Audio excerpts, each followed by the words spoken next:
My mother has dementia. She's having an episode. I didn't leave the door open. Yeah, you did. What door? Stop, don't touch me. Memory. What? Stop. Memory. You're calling 911? Yes, Is it okay if I speak to them? No, Hey, my mother has dementia and she's not doing well. My neighbor's a little spooked out by it. Yes, ow! Hey! You just pulled my hair out! Hey, how's it going? What's going on there, dog? Hey, what's up? So, come out here and talk to me, actually. Alright, what's going on today? So, my mother has dementia. Yeah, And I right here. smoked some weed. You want me to bring it? No, I need you here. Why are you going back inside? Sir, stay there. Where are you going? To show you the weed. I don't need the weed. I don't need the weed. Yes, you do. I need the story. I'll tell you the story, but... Don't go back inside because it's going to become a whole different situation. Alright? What's going on? Why are you being weird? I'm being weird because I smoke weed. And I'm still high. Okay. Yo, calm. What's wrong with you, man? Calm. What's wrong? Calm. You want to sit down for me? Calm. Hey, back up, Calm. Back up. You're going to get tased. Don't go back inside the house. Sit down. What is going on? Nothing's wrong. What did you take? I took weed. I was trying to show you. Just weed? Yes. Okay. What are you doing, man? You're doing way too much. Sit down. Yeah. Sit down. You tried to blind my mind. You said calm. Ah! Taser deployed. Don't. Stop. No, I mean you don't win. You don't win. You don't go. Reality reconnect. Reality reconnect.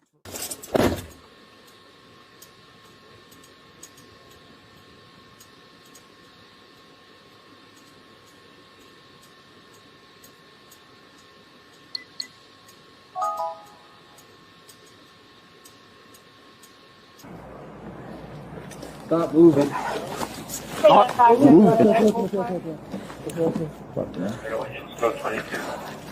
We're good. I'm fucking resisting. So here's what's gonna happen. We're gonna put you in here, and if you sit here and you try to fight with us, we're gonna force you in here. Yes. All right? Sit down on this seat. Sit down on this seat. No, get out.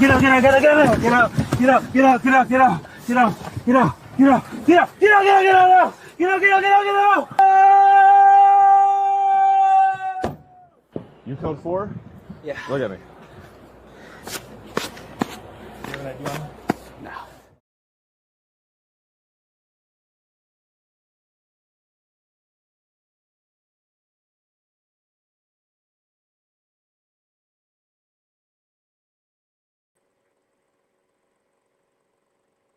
That boy was high as a kite. That boy was high as a damn kite, twin. Welcome into another edition of your favorite body cam reaction show, The Night Shift. And you are tapped in with your boy, Uno, the one, Jenny hard-headed son, your captain. And you are the world's famous, most intelligent, most handsomest, most sexiest, most, did I say prettiest? I ain't say prettiest. The one that got it all together. The Ones Detective Agency. Because you are one of them ones. Welcome in, detective. How you feeling? I hope your day was amazing. I'm ready to get into some of these cases. But let's go ahead and clock in and do what we do. So hit that like button if you're on the landscape edition. Old thumbs up. If you're on the vertical, double tap that screen. Let's get into it. Let's go see who at work and get into the cases today. Because we got 1, 2, 3, 4, 5 body cam cases for you tonight. I hope you buckled in. Let's go. Let's see who at the job ready to clock in. Clock in. Good evening, detectives. We have a full caseload today, so be sharp, be smart, be ready. Did you bring your pepper spray? Did you bring your extra poo-poo? Welcome to the night shift. Punch the clock. Hey, it's my girl Shell. Shell, good evening. How are you? I hope everything is well and you're doing amazing. Thank you for tapping in tonight. How my boy Cam doing? How you do? First day of school? What do you do? We have a good day. Hey Paige, how are you, love? Good to see you. Make sure y'all hit that like on the way in and hit the heart emojis on the right hand side 150 times. Put clocked in the comments, and we gonna be ready to go. That's how I know that you ready to go and you locked in for the night. Let's get to this, man. I'm so excited, man. I'm turned up, feeling good, feeling amazing. Hey, I got some bad news. I'm gonna go ahead and tell y'all right now. Tomorrow, I won't be we won't be able to do the morning shift. I gotta go pick up 3D.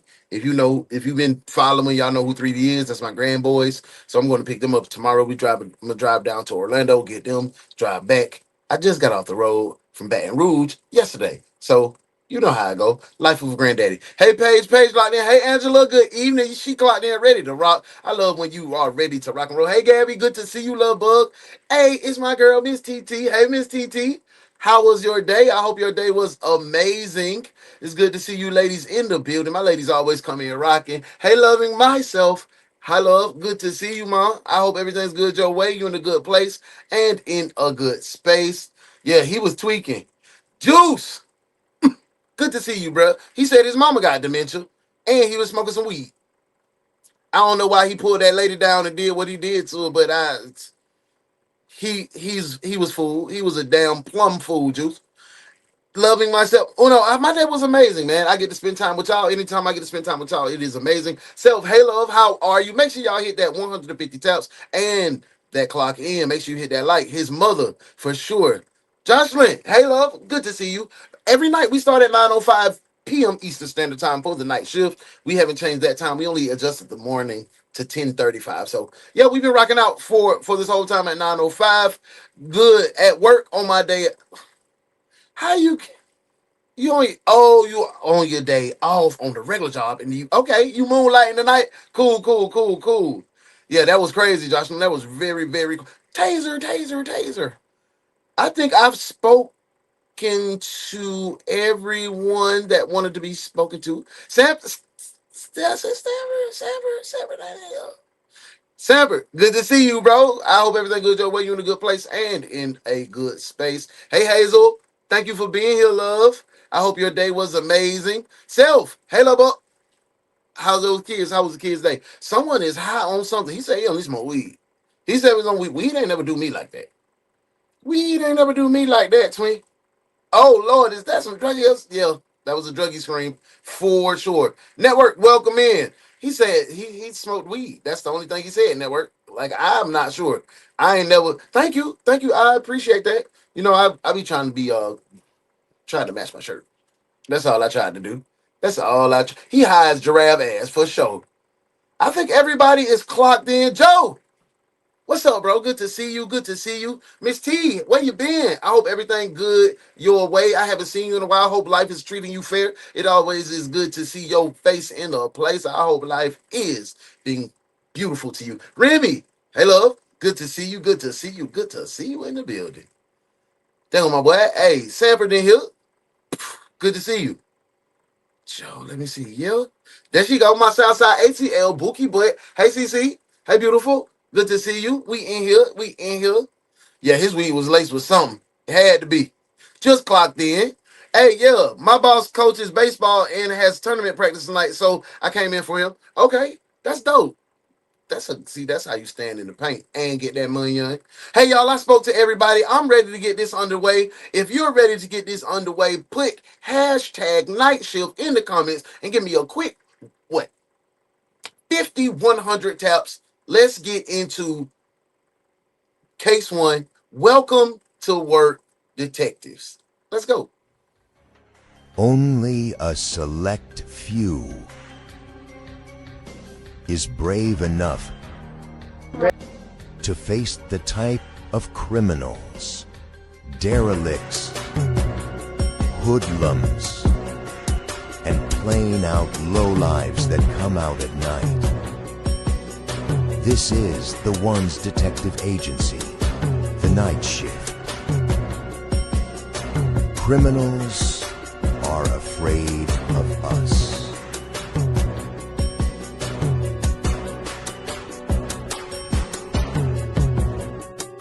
Your host and lead detective of the agency, oh no, the One. Welcome to the Night Shift, detectives. I think it's time for us to get to work.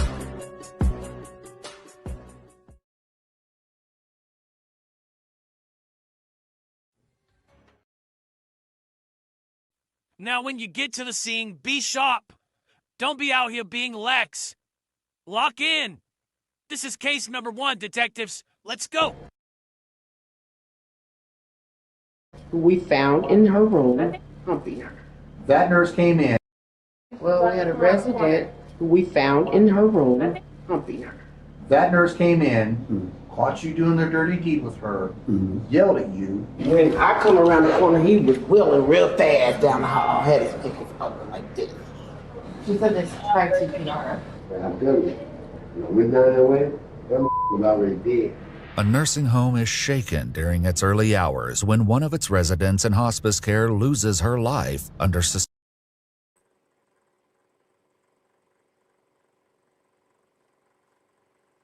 I know damn well I ain't just hear what I thought I just heard, what I thought I heard. I know I ain't hear that.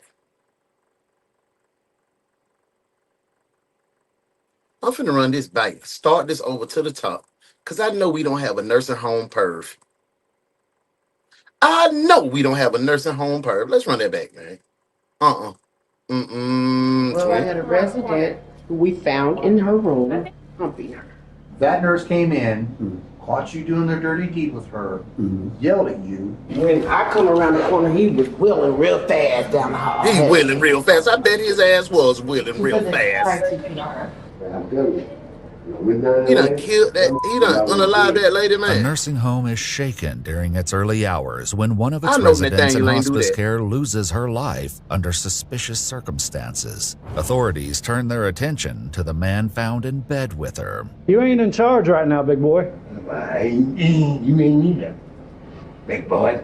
The following is based Oh, on he official popped his- police records. Yeah, that was and the kinda footage has unprofessional, never though. been seen before until now. On the morning of February 2nd, 2022, officers with the Indianapolis Metropolitan Police Department arrive at the Homestead Healthcare Center following a report they received about a deceased female. He's the one that's deceased. Actually, the guy down is down there. Okay. From what? Walk you to his room. So what happened? Hang on, because I need to make sure nobody else needs to go in that room. Okay, Literally but just- can somebody tell me what happened? I don't know what happened. She's Well, we had a resident that is under the influence of alcohol. So he Who had a drank fifth it. of whiskey, who we found in her room I think he didn't mean the front with her door. Yeah, the front brief door. pulled off, with his clothes off, with the pillow over her face, humping her. The victim is identified as being Patricia Noonan, an 80-year-old resident in hospice care. So my question, I got a lot of questions going on right now. Did he do this? Was he the one to cause her to perish, to lose her life before he got on top of her and had his way? Or did he do that to a corpse? Either way, either damn way, it's a sad situation. It is very sad for the resident involved, the older lady that was involved. And this man himself is a pure D, nasty ass, bow-legged dog. Don't you remember you is a little ugly doggy? You said you'll be coming back, your ugly self. Ugly, ugly, ugly, ugly, oh, ugly. You were ugly, ugly little dog. Doom, doom, doom.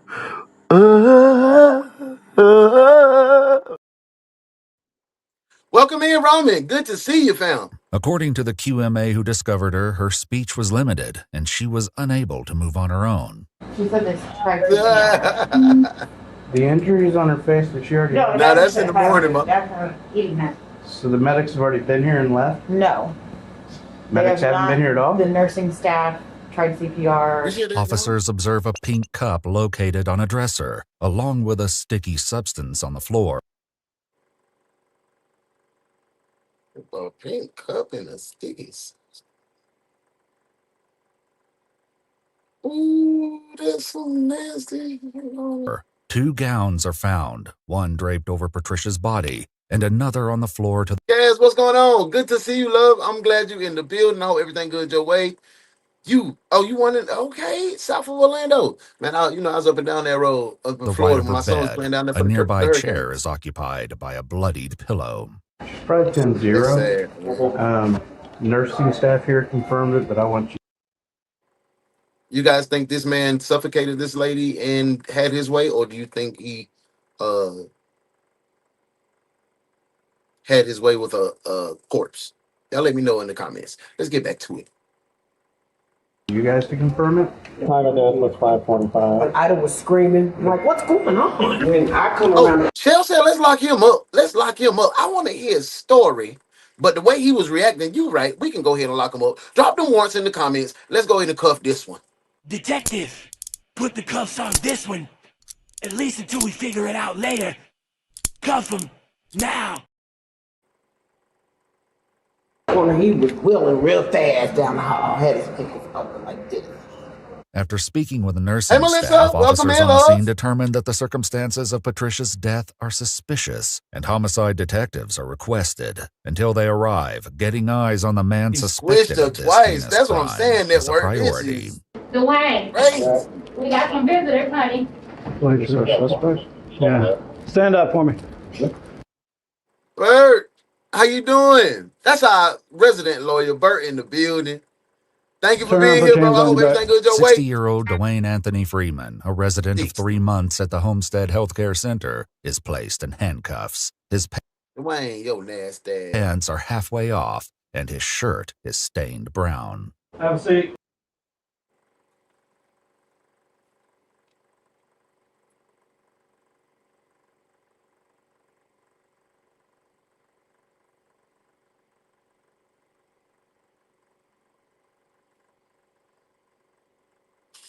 Ass up. Lock his ass up. You're going to jail.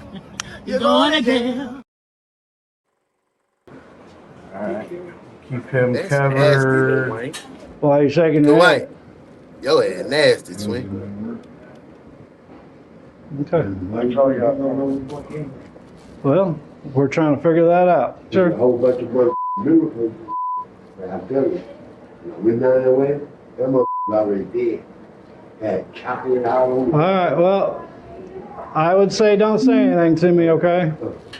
What's on Dwayne's shirt isn't chocolate, but something far more sickening. Blood. It's blood. It's blood.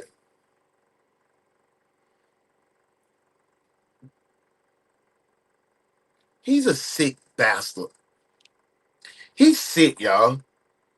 I hope this ain't nobody uncle or nothing, but his big burly ass, he need to be thrown under the jailhouse, man. He need to get life. He need to go to prison, bro. Like, this is sick.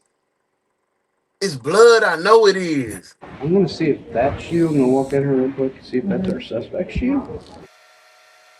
Yeah, see, this is a shoe. He's got a black one? It sure is. It is. The nurse Hey, is that what Ace in the building? What's going on, Ace? I hope everything good your way. You in a good space and in a good place.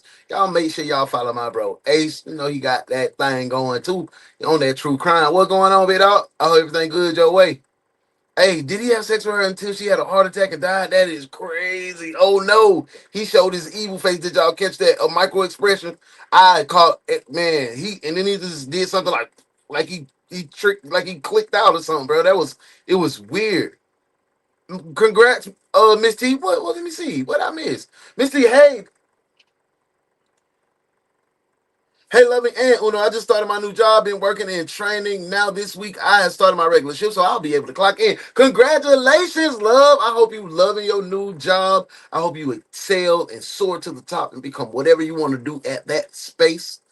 Congratulations. Thank you for sharing your time with me. Yeah, Self, I said the same thing. Ain't no way, boy. He is Yes, you did. I saw that one. Yuck. Uno. When are you sending Hansy to the night shift? Hansy gonna make his debut on the morning shift, and then we gonna get him on over here. We gonna get him definitely over here to the night shift. What's going on, bro? You on time, ready to rock and roll. Y'all, let's get back to this case. This nasty ass There's man. his. It was on the floor. She picked it up, the pink one. It was on the floor. That's why it's sticky, because it's his alcohol. It was on the floor. She picked it up. Was he that good? This is on the witness, everything. You Specialists with the Marion County Crime Lab arrive at Patricia's room, where they document and collect swabs of potential DNA Yeah, I think he was along being with the nasty, sheets, nasty. pillow, gown, and the pink cup found on the dresser. The pink cup drugged that lady. He's on his way. Where he at? He drugged that lady. He'll be here when he gets here. Okay. Okay, you ain't in charge right now, big boy. You ain't either, big boy. You came here, mother. Well, no, he's we'll not. Find out. Okay, thank you. Dwayne's wish for police attention is granted as investigators photograph him and provide him with a fresh change of clothes, while his soiled ones are collected for the crime lab. All I know is he done it. I agree, Bert. We're gonna take that other bottle of gin you have. There's the assault and try to keep her quiet. Yes. Yeah, there we go. According to a CNA, when she retrieved the bottle from Dwayne's trash and placed it in a bag, he became agitated, throwing a light against the wall. This prompted her to call the police because, as she put it, she wasn't going to fight a killer. As the crime lab turns their focus to Dwayne's room, he's relocated to a neighboring one while they conduct their investigation. He's right in here. Kat said, I worked in nursing homes and disability homes, and you will be amazed how much bed hopping the clients try, especially in disability services. Detective arrives to interview Dwayne. His account begins with a cry for help that he hears from a part of the healthcare center that he's not generally in. So, before you heard her hollering for help, where was you at? I was coming down the hall. That's so big, because he lying. He a dog face ass lying. Yeah. So that's what I'm saying, Steve. That's crazy. Yes, Joshua, he did that to her. I said, okay. But no, I'll be all right. I get this pair. We need that. So, I'm sorry, say that again. What did you say? Hey, bro, I appreciate that. Thank you for putting the brick in the foundation to help us grow to be the #1 true crime reaction show on the net. I appreciate that, bro. A says, sticky stuff, stop sign. Let's get to it. Yeah, I want to know what the sticky stuff and I want to know what's in the pink cup. Now, because you said she had big breasts, did you see her breast? Huh? Here's some these mother.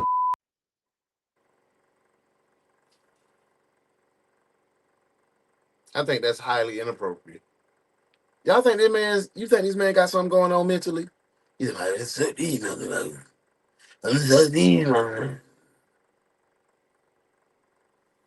Raynard, nasty ass. Dwayne nasty, man. Like, golly, he perv, boy. She said I think it happened while he was doing it. Yeah, he's a murderer. I took them big old titties. I'm sorry, say that again. again. I took them big old titties because he said, suck these titties. I remember, is you all right? Yeah, I'm all right, but I can't breathe. I said, well, you gonna get you out. Is that because you was on top of her? She couldn't breathe? No, I'm dead. She did like this. That's when the nurse came in. Sorry, I just noticed that my mouth was wide open. He just so frank with it. Hey, Sherry, he need to be put in the mental asylum. I say the same thing. I agree with that, Sherry. I do. Thanks, brother. No problem, Bert. Welcome in, man. He despicably nasty. He's horrible. Let's get back to this shit. This is crazy. I looked at her and then I went back over there and I said, and then hey now. I'm like shaking her. And then here they come. What the hell you doing in here for? I said, nothing to lay me up. So she can't breathe and you offer to help. What was you going to do to help her? Sex with her? Well, I'm going to go outside and get her some help. Go outside and get her some help? Like a nurse or something like that, but ain't nobody there. Nobody ain't nowhere. So did you go back out and look to see if any nurses were around? Yeah. Roman. And then what you did? Yes, that's crazy. Or is it? I think it might be poop. I went over there, touched his hand, and like. That Think So network. What'd she say when you touched her? She didn't say nothing. She didn't say anything. Okay. There wasn't nothing there. Dwayne's story includes a number of disturbing details, and they are only getting worse. So you sucked on her titties? Just did like this. I said, man, you don't need some help. You go good number for it. I said, man, you gonna need some help. So you did that before you went to get help? Okay, so how did you do that if she's wearing her gown? I think she had, Yes. I don't know. You tell me. I mean, how? Cherie says he probably was a rapist for a long time, just hadn't got caught for sure. Because he just don't pop up at 60. It's not illegal to be naked. Okay, it's not illegal to have sex. None of that is illegal. You see what I'm saying? Definitely illegal. Know if you did more than just suck on her breast. Now, because now I know you're going to have DNA on her breast, correct? So is there any other place? Hey, there go my Virgo twin. Hey, Virgo twin. I hope you good, man. Virgo twin say, damn, I ain't even know it's at the 9. Because you over there grinding, getting to that money. Get that paid, Virgo. It's our season. You on your grind. I'm glad you're here. Thank you for spending some time with your boy. This one crazy. We got a nursing home rapist. He done grape Miss Catherine. He had brown stuff on it. Ugh. He had brown stuff on his shirt, sticky stuff on the floor. A pink cup with something in it. Virgo twin, this shit crazy. Sorry for my French, y'all. Your body and her body touch. Because if there is, I need to know about that. She defecated when she passed.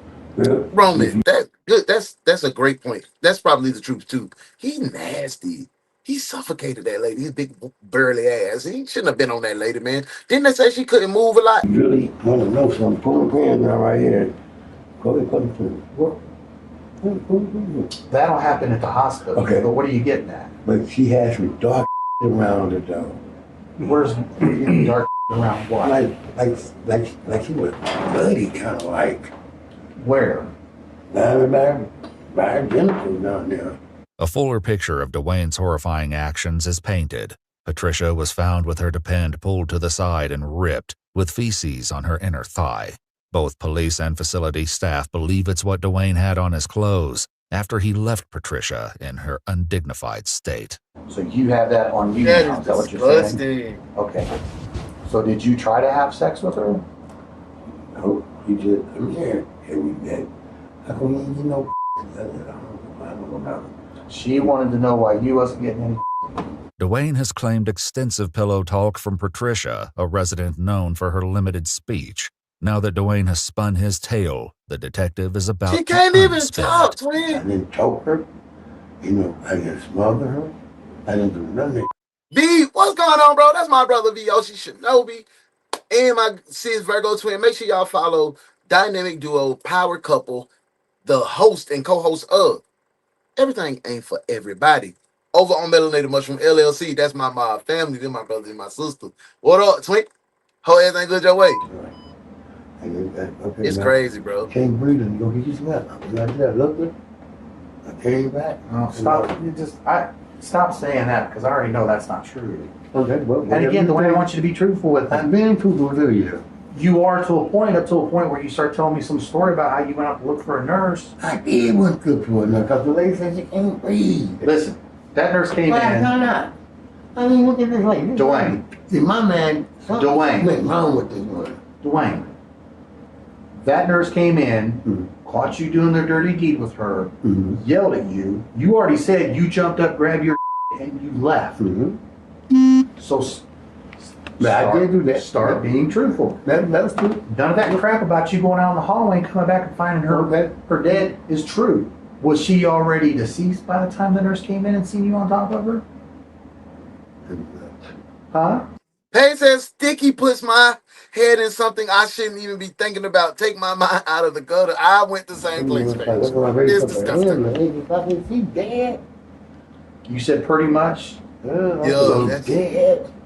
Now you're being truthful. And I appreciate that. Okay. But, boy, he was trying to kill her. As the detective seems to finally get through to Dwayne, he attempts to direct the focus to the element that will define the very nature of the incident. The pillow, I'm speechless, y'all. This man is a nasty ass dude, bruh.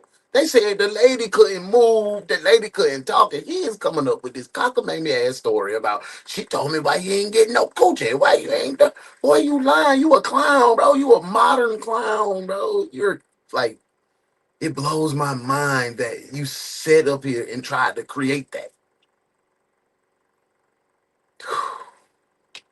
We gotta nip this one in the bud because this one driving me bananas, man. We gotta nip this one. Now, the minute it looks like there's gonna be trouble, we got to nip it! Nip it in the bud! Nip it! Let's hear it! Nip it! Allegedly held over Patricia's face. Where am I going to find your DNA at on those pillowcases? You don't know? You do know. I'm pretty sure you do. I didn't bust no nut on no pillow.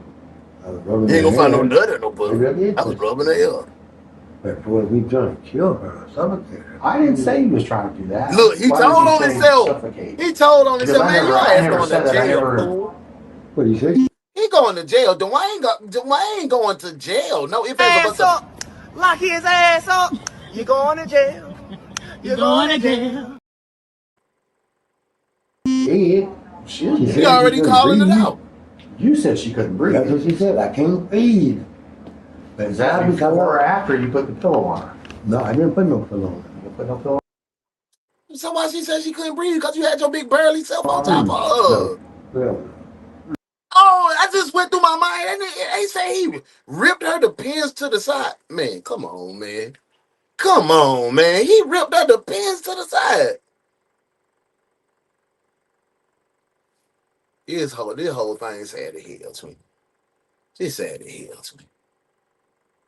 She golly willikers. Instead of taking responsibility for Patricia's death, Dwayne returns to his original story about seeking help. You all right? I keep telling you, yeah, I'm all right. I can't breathe. She never said that. No, she didn't. No, she didn't. Is it it? Is it it? Is it I it? can't breathe. She may have said that. I said, okay, let me go do some help. I went like that and I looked it. Again, here we go with this crap. You're lying about that. Nope. You are lying about that. You already told me. You admitted you were lying about that. Despite having been a resident for only 3 months, this isn't 3 the months first time causing Dwayne has racist been accused of wrongdoing. A shocking claim about his conduct. So if they have like conducts of wrongdoing, they don't get booted out of the nursing home. So the nursing home is just forever. You just stay there and being a predator. That's wild to me. My uncle is in one of these assisted living nursing home type vibes, and he the soda man. Made by staff They call my members. mama. He's here selling candy again. You know he not. You people got diabetes. I was like, damn, uncle, you got to chill out. They weren't even going to call the police. Where? In the maroon shirt with the short hair, she said they weren't even going to call the police. Violent death. No, they said there's some Gave her a violation. massive heart attack and then proceeded to have his way with a dead body. And that's why the delay, because she said that she walked in at 5 a.m. to this happening. Just what you whipping up tonight, bro? 5 a.m. They've been told about you several times. Hold on, let me go back to that chart. Let me go back to that chart. I ain't finna do it like that. I wanna see. 5 a.m. the time of the incident. Oh yeah, he killed that lady, man. He unalived that lady for sure. I want to ask you, detectives, do you think Dwayne is responsible for the death of the resident, or do you think she was already deceased before he handled business? Do you think he's responsible for the death? Is my one question. Yes or no? Let me know in the comments. Let's get back to the case. Case 1 started off. Wow. So what's going on, man? All everything good, Joe. Wait. He hear voices in his head. They talk to him and he understands. What's going on, Twink? According to the CNA, Dwayne would talk provocatively to the staff and residents. Earlier that night, he was heard saying, "I'm going to get me a woman tonight. I'm going to get somebody tonight." I said I got to go. I hate spending. And then you left there and came down here, took all your clothes off and climbed back in bed like no big deal. I had to go to sleep. You had to go to sleep. Detective Shell tends to think that Dwayne may be suffering from some type of mental health illness and may need to be put in an asylum. Do you agree? If you agree, Put the medical warrants. You see how it is. You see the medical warrant. Put the medical warrants in the comments, and we'll send him to the crazy house. Back to the case. Let's wrap case 1 up.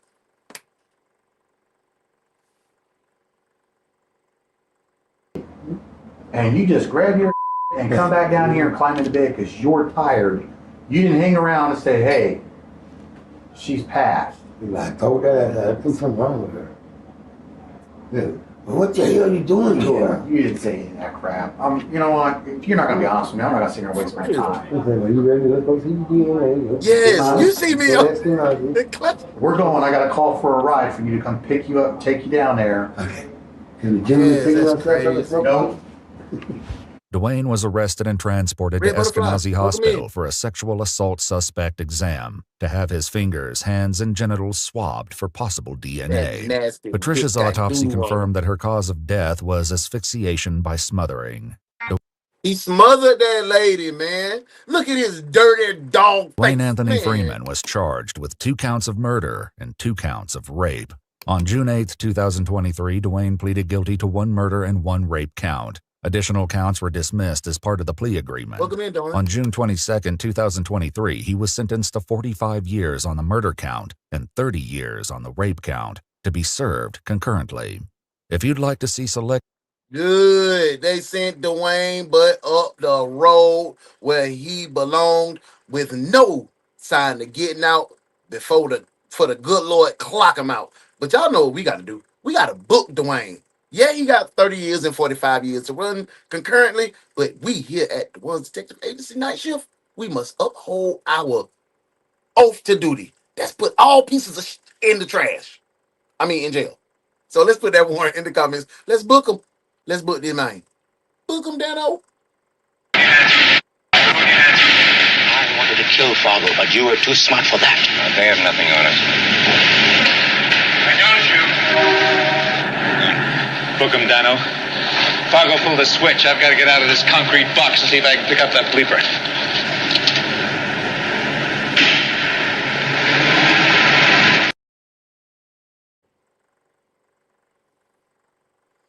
Man, that was a crazy case, man.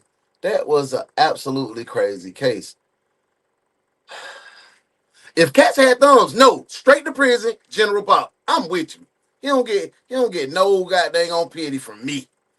Nolene, it must have been the way she was dressed. Laugh out loud.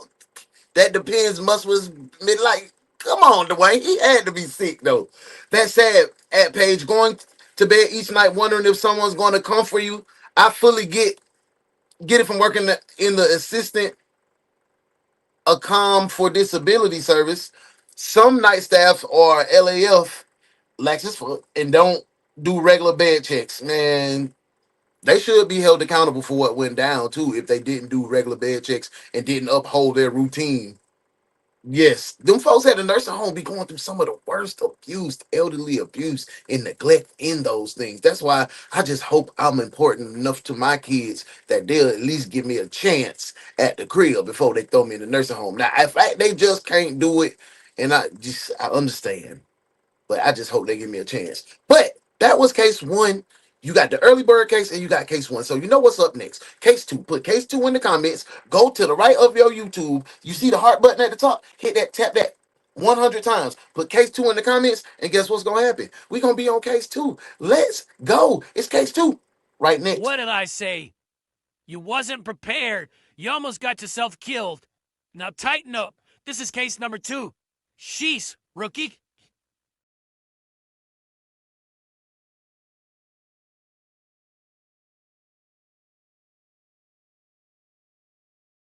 Down by a rollback truck as the driver alerts the officer to a man inside that has been shot multiple times. But what starts as a call for help quickly unfolds into an investigation that raises more questions than answers, leads into a high-speed chase, and becomes one of the most unusual and fast-moving... Y'all all in the house? Hold on. On October 4th, 2022 in McDonough, Georgia, an officer is flagged down by a rollback truck as the driver alerts the officer to a man inside that has been shot multiple times. But what starts as a call for help quickly unfolds into an investigation that raises more questions than answers, leads into a high-speed chase, and becomes one of the most unusual and fast-moving cases ever captured on camera. No, bro. There it is. I got the sound back. Lay back. Go. I'm not going nowhere, buddy. It's the other arm. It's the other arm. Yeah, look at this one. You got a hole right there, buddy. Okay. Yeah, I Come got on, a if you hole can, right Melissa. here. Where at? I need water, please. I'm losing it, dude. You gonna be all right, man. What's your name? Jason. Dude, I am losing it. Please help me. I'm helping you, buddy. Sir. And I got the ambulance on the way. You got any water? Anything? No, sir, I don't. Please. Oh my God, I can't feel my right arm. So you shot another arm too? Yes. I don't see nothing on that one, man. The ambulance is on the way. Dude, they're not coming fast enough. What happened? Man, this man. My brother can't go back. Oh no, dude. Are you sure I'm gonna be okay? Yeah, you're gonna be fine. Did you have a gun? Like, well, welcome in. Please tell my dad I love him, please. Oh, you're gonna be all right, Tell buddy. me. Why don't you have water for me? Hey, I don't that's have dope, any water, Juice. buddy. Don't have any in my car. That's dope. You're There a you go. straight up son, man. Do me a favor and move your We in McDonald's. move in That's- front of my that's car. up- That way the that's other up the road officers for and me. ambulance and stuff can get around. Is everybody in the house okay? I haven't. I'm not sure. Y'all need to get to the house. Go to the house. What's your last name, buddy? I can't answer no questions. I got all the questions. Please tell the ambulance to floor it. Both my arms are numb. They're supposed to be numb, buddy. No, not this one over here. Who is this guy? I got all the questions, dude. Who is this guy? Because I'm losing so much blood, please. Bro, you're not losing that much blood. Whose car is in front of the house? Is that theirs? Yeah. Please, officer. Okay. He got shot in the arm. There's They two were guys that robbing his they house. robbed the house and stole his truck on the way out. Their car's still at the house. Their car's still. Where's the shot? In his arm. His arms are okay. Oh my God. Yes. Were y'all all in the house? My God. They didn't say wait. Is everybody out of the house? This is getting hectic. Bad people. There's two of them. He shot me in the wrist. Right there, Mama. He shot again. Tell them to hurry. I'm losing. He shot on the bottom of this wrist. He shot twice. 260 radio. Possible have two gunshot ones. One's for the left wrist and one's for the right wrist. I got a white Chevy hauling it.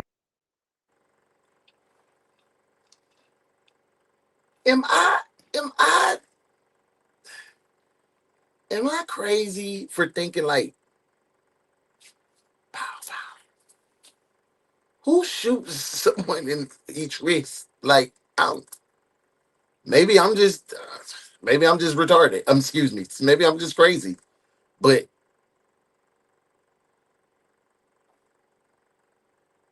pow, pow. Even if you're running, I'm not going to hit you in the left and the right wrist. Something seems off about this. Hey, Jason. They're behind the bad guys. What up? Welcome in, Donald. So you were in the house, correct? Hey, everything's gonna be okay. They're behind the bad guys right now. They're behind the bad guys. That's his okay. brother. Okay. And you're okay. They're gonna come back. No, they're not coming back. They got the police behind them. They grabbed me by my hair. Okay. And had the gun at me. They pointed the gun at Told me you. he was gonna kill me. Just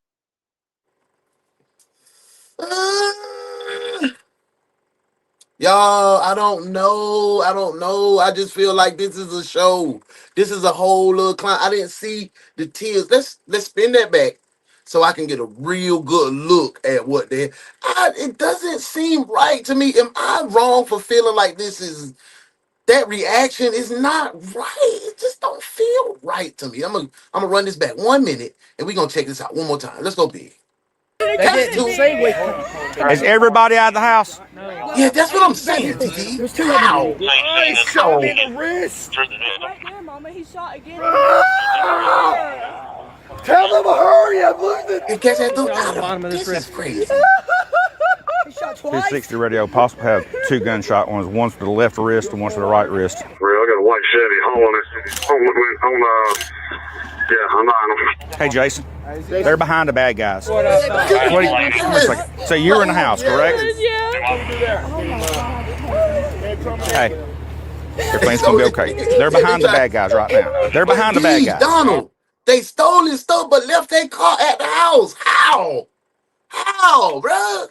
Like, that's crazy Okay, to me. and you're okay. They're gonna come back. No, they're not coming back. They got the police behind them. They Grabbed me by my hair. okay. And had the gun at me. They pointed the gun at Told me you. he was gonna kill me. Just take my car and go on up there and secure the house. Do you have any update on the truck? They're behind it. They're chasing it right now. Trust him, I'm a safe driver. Hey, I'm good with it, man. Hey, I trust you. Okay. I wouldn't have got in the car. I'm a safe driver, but I just blew that one. But y'all know for sure there was no one else. Y'all were there or something like that? Okay. He sounds No, he's a doctor. He got inside. There's blood all over the walls inside. Yeah, so apparently he got shot. He runs out here, does a circle, realizes they stole his car, comes back in, runs downstairs, out the back door. He got blood all over his wrists. Where was the perp shooting at? Right back where you are. He was here the whole time while the other one was looking. They were told money was here, is what he said. Where's the money? My granddaughter kept saying, I'll show you where the jewelry is and I'll show you where the money is. But he kept telling me that there wasn't enough, that there was more there. If I didn't tell him where it was, he was going to... Is this the granddaughter? Is this the granddaughter? Okay, detectives. I'm depending on you to give me this answer. Did the granddaughter set this shit up to get some money and jewelry to go cash it from from our family? Y'all think so? Because that's what I'm starting to feel. I've been wrong before, but this one's shaping up as somebody set up somebody. And I'm going to put it on granddaughter. Should we lock granddaughter up? Or should we just lock up everybody until we figure it out? If y'all feel like we should lock up everybody and just until we figure it out, detain everybody and bring the paddy wagon, put 5 warrants apiece in the comments. If y'all just think we need to lock up granddaughter for now, put one warrant. Back to the case. This going crazy. Kill one of us. Did they point the gun at you? When we were walking to the bedroom where all the stuff was, behind me, pointing it at my back. What did the guys look like? They were short. Face tattoos. For sure, dog. Tattoos. And they both were wearing masks. And the one guy was nicer than the other one. The other one was really mean. Do you know if it was him or the other one that shot at Jason? This one, the one that wasn't his. If somebody done put a pistol to my head and say, give me the money in the jewelry, excuse me, could you please direct me to the money in the jewelry? I'm gonna let you live. He was a lot nicer than the other one. Like, nigga, that's just that. Those details right now in this moment is kind of crazy to me. It seems, holy moly. Jason was yelling, get the my house. I don't know which one of them shot first. And I kind of was hoping that the other one was hit, but apparently he wasn't. He looks like he's going to make a right. Yeah, make a right on Snapple Souls. Buddy, you might as well just pull over.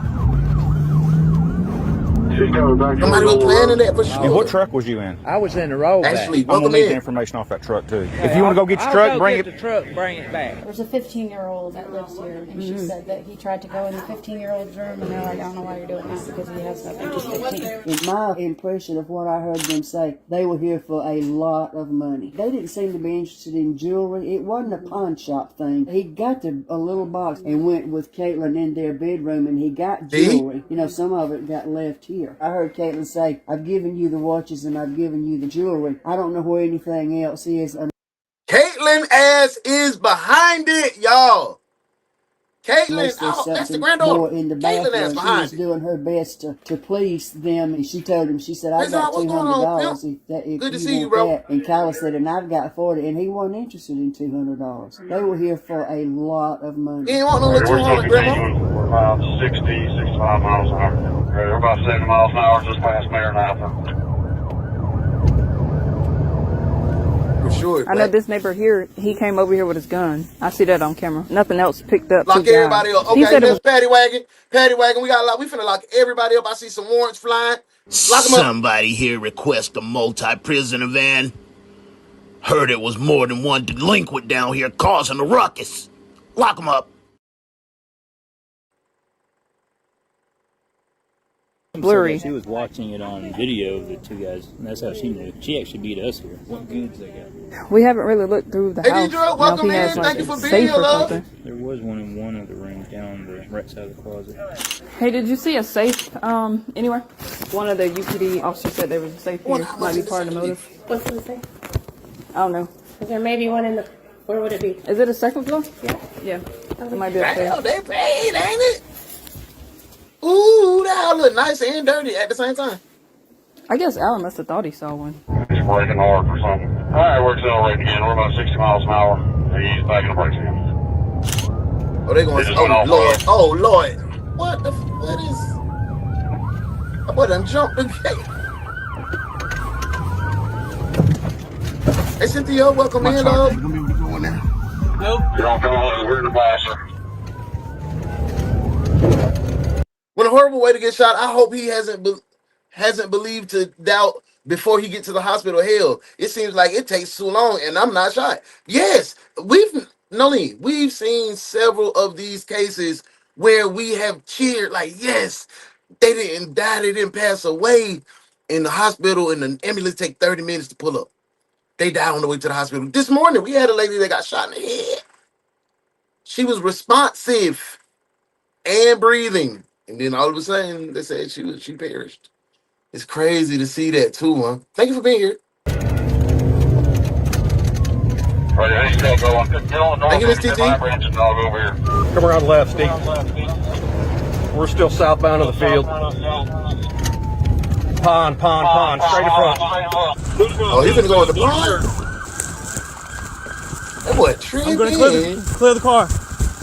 It's gonna be a black male, blue shirt, and has left the vehicle on the right-hand passenger side. Marlon, hold! Hold what I got.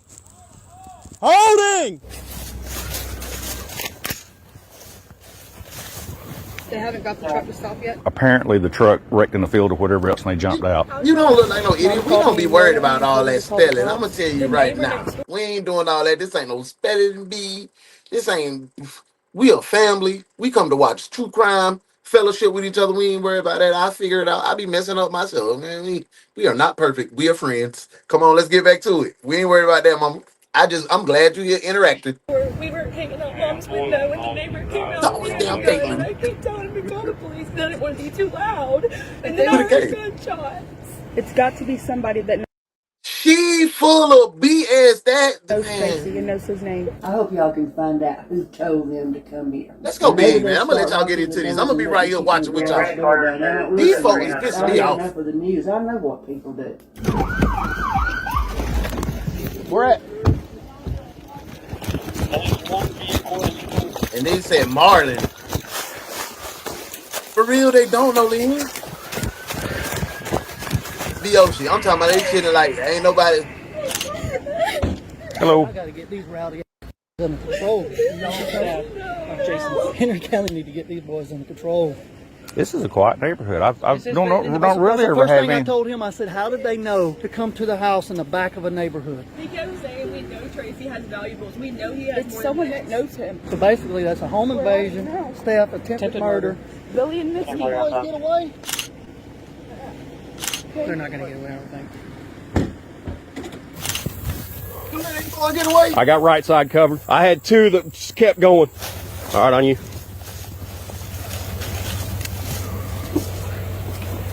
Earth is a timeshare. What's going on, family? Welcome in. Nothing. All right, Steve, track's on you, bro. Straight 12 o'clock.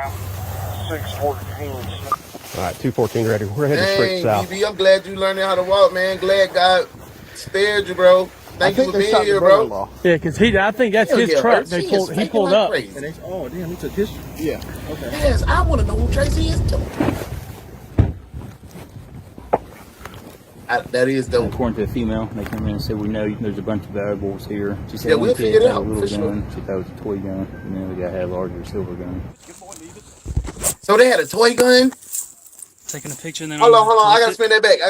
Y'all, because he said he had a toy gun. Yes, family set him up. T, that's what I'm thinking. According to a female, they came in and said, we know there's a bunch of valuables here. She said one kid had a little gun. She thought it was a toy gun. And then the guy had a larger silver gun. Oh, she thought it was a toy gun. Got your way with it. Sent you to your upper room. Taking a picture. Thinking it was a toy gun. Oh, that's a Derringer. That's that two-shot. So wait, he came down here too? This is how he eventually made it back up. So victim lives down. I'm talking about real deal flame spitter, right? Here. Well, the two were dying here, right here, when the one confronted him. What you need? I gotta get a gun. The Jason, his gun is in that record down there. Hey, West Rich, what's going on, man?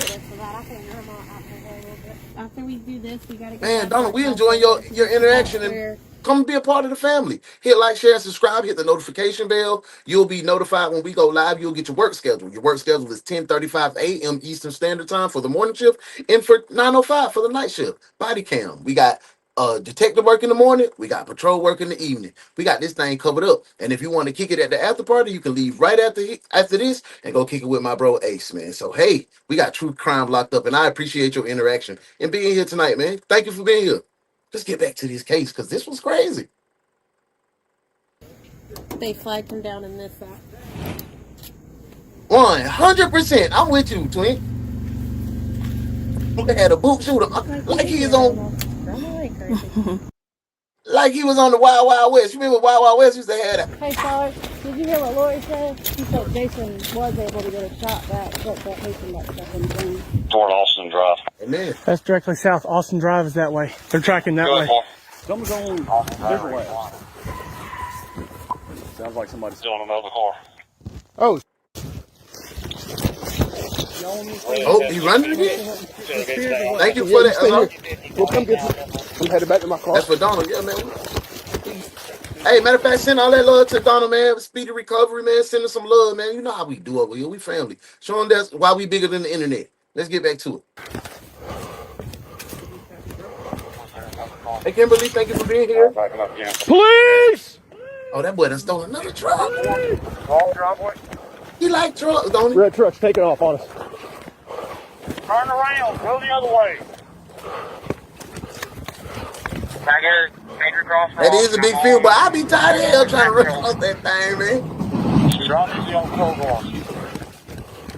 He has not left the property yet. He's trying to figure out a way to leave. Yes, they tried to get around the flatbed, He's coming bro. straight for you guys towards the abandoned white truck. Coming straight for you guys. Watch it. He's coming to you. Hey, he's coming to us. Right towards where we entered at. Hey, we need to make sure nobody's hurt inside. He's right. Police only spotted one suspect fleeing in the stolen car, which means the second could still be hiding inside the house. Oh yeah, we never cleared the house. Hold on. This man, no, you're not finna tell me this. Y'all not finna tell me this. We ain't clear the house where the person was shot at. We ain't even going there to see nothing. We ain't do nothing. Oh, he was in the street already. Said, okay, I'll give that pass on that. Cause I was about to act a damn fool if we done came over here, did all of that. That boy done cried, bleeding on the ground, and we ain't checked nobody in the house. He was outside. Henry County Police, anybody inside? Henry County Police, anybody inside? Well, come be a part of the family, God. Come on. All right. Henry County Police! Oh, what's up, brother? Good to see you, fam. I hope everything get your way. Police, anybody inside? Is anybody hurt? Man, Work around brother, behind you. I'll come with you. what's going on? Welcome in, bro. That opens up all the way through. Henry County Police! Henry County, that's... I'm going to tell you a little secret about Henry County because I live up here. They will burn your ass. Excuse me. I'm talking about you up for sure. Don't play. Henry County and Cobb County. Cobb County is where I live. They do not play in the metro Atlanta area. No, not at all. Not the police force to play with. Huh? They will shoot you in the heartbeat. That's for the dog. Yeah, I highly doubt they were even up here. I don't think they were. Bye, Papa. Thanks for being good. Yeah, they're Camera recording started. I got you. Yes, it's going crazy. Now, bottom. Hey, one, I cleared a pit. They just went out of school, bud. Okay. Hit that boy, man. Just want to clarify, we got 7 deadly sin, right? We're about to 28. K5 is trained. Is he clear to pit? Yes, he's on offense. Yes, he's on offense, guys. Oh, damn. Did you go through pit qualification? I don't know. Just get body to do it. I almost took him out. Oh, I was that close. I was on the trigger. You should have bodied up. clear to pit. Come on. Keep that safe for now. DSP is right behind you. Jesus Christ. Oh, damn. Oh, no. Y'all know who don't give a damn. We've seen the boys in blue. We've seen what GSP do. They will pit your... The rule in Georgia say you cannot pit stop. No, you cannot do a pit on nobody that's going over 55 miles per hour. Them boys was pitting folks at 130. flipping the vehicle 14 times, throwing them out. They don't give a damn. GSP on here. Oh, it's about to be a situation. Hold on. This one gets wild right now. Henry County Police! Henry County Police! Speak his spirit. Huh? Yeah, he's driving. Let's go up. That's for the dog. You won't have to worry about dying, I guess. Bye, Straight puppy. up, Thanks for being good. welcome in. Camera recording started. GSP don't give a damn. I got you. Good. Now. I ran it back a little bit. Hey, one, my clear to pit. They just went out school bus. Just want to clarify, we got 7 deadly sin, right? What about 7? When he said that, what do you mean? I just want to clarify, we got 7 deadly sins. Is that cold talk for can we take them out? I know my smart detectives in the comments, y'all know what that means. What did the police mean when they said we got 7 deadly, right? Does that give him the green light to Let me know. Back to the case. Is he clear to pit? Yes, he's on Austin. Yes, he's on Austin, guys. We have this. Arkansas rolls them. They don't give a damn, huh? We just went to the intersection. We're on Wilson Drive. I almost took him out. Oh, I was that close. I was on the trigger. K5 to 28 mile clear to pit. Come on. Keep that safe for now. GSP is right behind you. Jesus Christ, dude. Y'all are... I got you, but on Wilson Drive right now, passing. Got you. Hey, y'all get looks that like Faversham. Right now, if you're having a good time and you locked into this case and you intense like me and you want to see the end of this case, man, go ahead and hit that like button. You might have forgot when you came right in. You can do it right now. Let's get back to the case. Night shift. Set up for pit now. Which way's he going? Set up for pit now. Get him right there at the stop sign, man. Flip that mother. Alright, there's a car. He's gonna try and block me. K5 right on Upchurch, headed up to Abner. These are about 55. You got several troopers headed to you. Thanks. That's what I started to think. If cats had thumbs, I'm starting to think you got to be a criminal to have a dirty house. Like every case, the house be dirty. No one comes to you. No, sir. If I was okay. Go ahead. Oh, your tube still bothering you, Just going up church, going toward McGarrett. Yeah, man. I wish you relief from that pain, twin. Thank you for even coming and kicking it with me with you feeling like that, bro. I hope you. Great, you got an appointment tomorrow. I know how that feels. V, thank you. Drop and give me 50. If you're new here, drop and give me 50. You see one of your fellow detectives in the comments say drop and give me 50. You hit the heart tap emoji on the right hand side 50 times. Come back and put 50 in the comments. That's how the detective know that you locked in and you rocking. Let's get back to the case. Right here at us. I can't. Yeah, make a right on up church. Tell him he's trying to block me from the pit. Hold on. 24 radio to the left. On the McGarrity. He's driving to the yard. I'm gonna get him on now. Hey, I'm gonna keep fighting, Don. You got this, bro. Oh, you got this, bro. Pit maneuver failed. Oh, no. That boy He's still holding going. it in the wrong, boy. That boy, he holding it in the wrong. Not yet, not yet. Oh, Not yet. Oh, get him right now.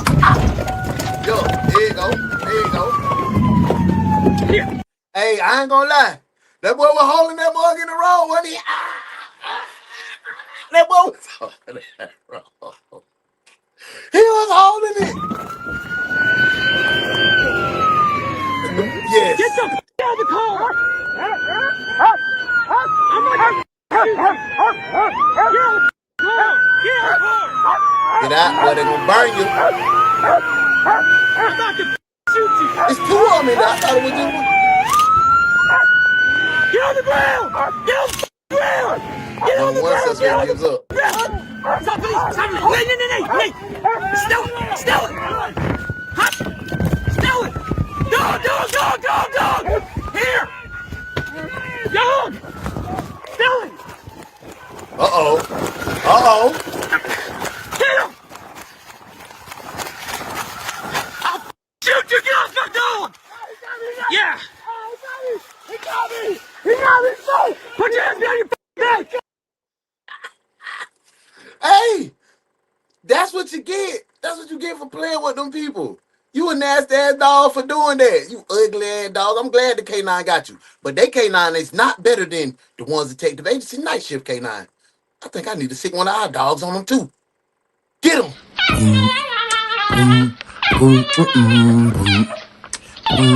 You a ugly ass dog. You a ugly ass dog. You a ugly ass dog. You a ugly ass dog. Little ugly little dog, you.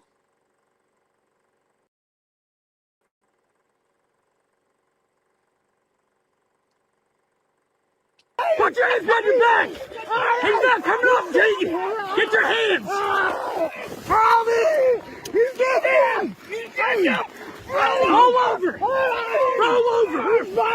Yeah, roll over, you bastard! Put your hand behind your back now! Put your hand behind your back!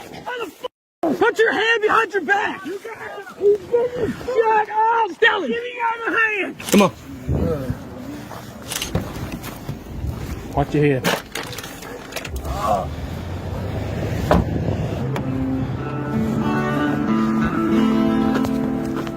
I'm about to be transported. I'm back. Yeah. You what? Had a phone call. They cut me off in the middle of us. Give me your hand up, get the dog off! Nice. I got it. You got his pinch collar off. Easy. Hey, Miss Kira J. How are you? You back for a couple days before the summer semester? Get your rest on so you can be charged up for you to take that summer semester. Good job on the first semester. What you majoring in? Let me know. Easy. Jax, thank you for those 50. He broke his pinch. Thank you, Sherry. Danger. Loose. Danger. Oh, he don't have a pinch. I got him. Hold on. Loose. Nobody loose it. Oh, he's biting that boy. Good boy. Good boy. Off legging. Good boy. You got that bad guy. Knee. You got that bad guy. Good boy. Good boy. You got that bad man. All right, bro. Come on. Watch your head. All right, we're walking that way, man. What the hell was these two on? Yeah, have a seat. Otto. Good boy. Where's the boy? Contact. Yeah, I got 3 on my hair on 10-4. That boy tried to jump some barbed wire. He's got ID wallet on him. No wallet. Now that the second suspect has been apprehended, he has been taken and cleared from the hospital and is now being transported to the police station for questioning. Those are the two suspects, Cass. He was swinging at right? That was your fault. You talked to the doctor, didn't you? Or did you play dead? Bro, I'm not gonna baby you, man. We've had people get dog bit before. You ain't paralyzed. Let's go. That's about, unless we got a better rolling chair. Oh, man. What was it for? Was it for? I'm trying. You over here screaming and hollering.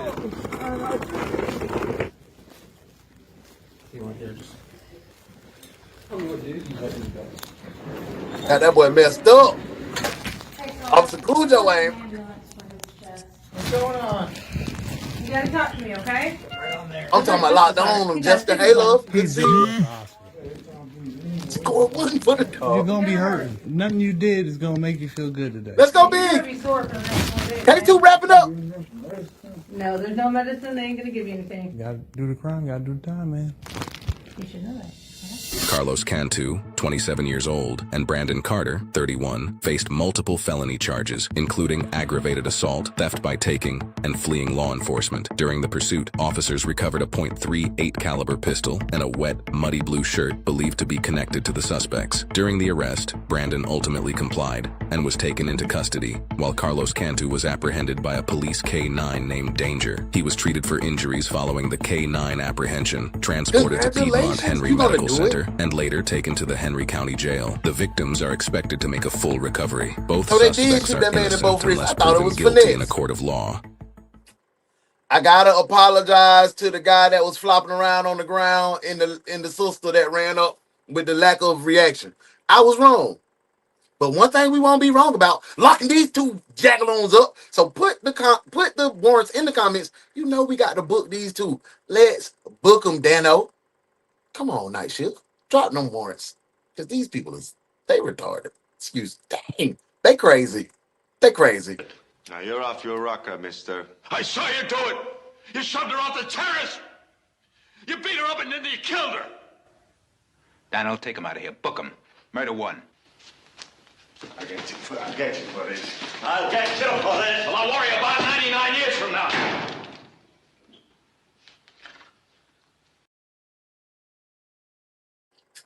They're just a good old boys. Hey, man, say, man, y'all know what we on to. Case number 3. Are you having a good time?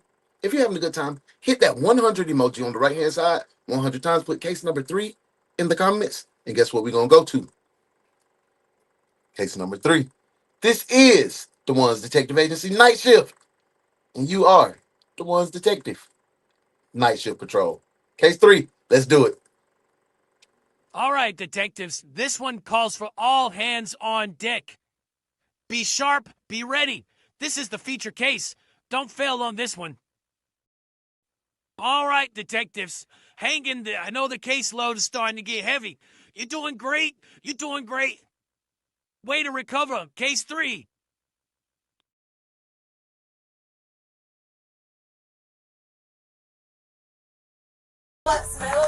Smell something. This is the body of 44-year-old Clinton James Pierce, rotting away in the garage of his closest. Welcome in, J-Lo. That is a great question. Guys, hypothetically speaking, if I was trying to hide a body, where would be... Ooh. Detectives, I need your help. Y'all put that in the comments. We got a new detective, J-Lo 21. He came in. Welcome in. Thank you for being here. Thank you for this interaction. I would say the best place to hide a body would be an alligator farm or a farm with several pigs. Don't ask me why I think that, but that's what I think. Thanks for the interaction. Let's get back to the case. Feature case of the night. They're rotting in the attic. Case number 3. Let's go. James had been missing for more than a month. And because of his history with drug abuse, detectives assume it was an overdose. But when a furious crowd of residents demands that the police find the killer, one officer begins to suspect something far more sinister. Why is there round 3 people didn't get done? This is not his first time. My baby has been sitting in his garage, rotting away like a piece of. One of the detectives sent out, hey, he might overdose. Even if he did, that's not how he would have been found. It's gonna be a homicide. It has to be. The officer sets out to uncover the truth, even if it means going against his own department. Because if he doesn't, a killer will get away with murder. Well, we got some drivers tonight. That boy in the back. Put your window down. Put both hands outside the car. Well, they finna burn. But we got some good drivers tonight, don't we? In the late hours of a Thursday evening, police in Dayton, Ohio receive a frantic call from a... So, when Florida getting too much attention, here comes Ohio with the bush. Ohio just don't never stop, man. Ohio never ever stops. Hey, there you go. OG in the building. My goddamn OG done made his presence felt. He came in dropping a brick in the foundation to help us grow to be the #1 true crime reaction show on the net. Howdy, beautiful people. Hit that like button. Thank you, OG, for coming in and representing. Make sure y'all follow OG, Mr. Catch My Whiff. If you want to know what you need to smell like for the summer, this is who you need to follow. Content coming soon. Let's get back to the case. OG, this case 3, feature case. You came in just in time. A woman claiming she's found her husband dead in a friend's garage. On the line is Amanda Carson, her voice trembling as she struggles to contain her sister, Nicole. But when officers arrive, they have no idea the entire neighborhood has already gathered, and the scene is moments away from spiraling into absolute chaos. I'm the one who did the report. Okay, well, can you come here with me? I'm pretty sure shoes are in here. Make sure y'all follow my bro Ace. Ace says it's always Florida and Ohio. Swear it is. And if y'all know, when we get finished in case 5, you don't have to go anywhere. Tap in with my bro Ace or Media. Make sure you follow him and like that super chat as well. We got this true crime locked up. Let's get back to the case. Patty, this is his son. This is his wife. Right here. Hey, why don't you guys get back? Sorry, guys. Thank you. I thought you guys were actually in the garage. Well, yeah. This is all my personal stuff, and over here under. It's on this little pad. You step out. And do you see that thing? Hey, y'all, I'm gonna be honest. And this, you know how we do it. We're not like what you usually see on the internet, because we're bigger than the internet. I feel like I don't have the full grasp of what's going on. Do you guys feel the same way? Let's run that back to the top. Let's spin the block. Let's go all the way back to the top. Put them bikes in the comments. We're going to run that right bike to the top. Night shift. Let's go.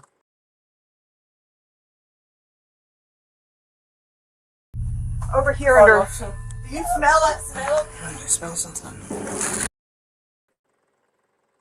Sharon, thank you so much. She has gifted 5, not 1, not 2, not 3, not 4, but 5 memberships to fellow detectives. Thank you, Sharon, so much for showing your love and support and being here day in, day out, pulling double shifts. Thank you so much. It is greatly appreciated. Hey, man, we gonna be the biggest one day. One day we're gonna be the biggest. Back to the case. Feature case. They're rotting in the attic. This is the body of 44-year-old Clinton James Pierce, rotting away in the garage of his closest friend. James had been missing for more than a month, and because of his history with drug abuse, detectives assume it was an overdose. But when a furious crowd of residents demands that the police find the killer, one officer begins to... Congratulations to my OG, Tanisi Pooh, for graduating. You should have your chest poked out all the way big for being a great dad. Good job, Dad. Y'all, we don't hear that enough when our kids graduate, but great job, Dad, man. Big salute to you for being a stand-up guy.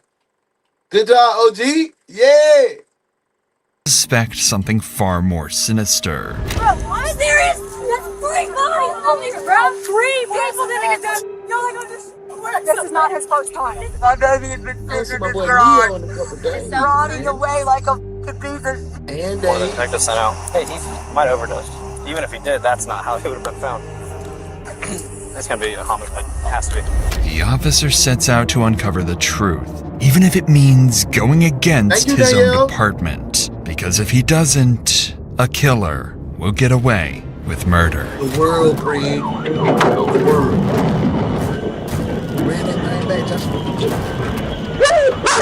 Put your window down! Put both hands outside the car!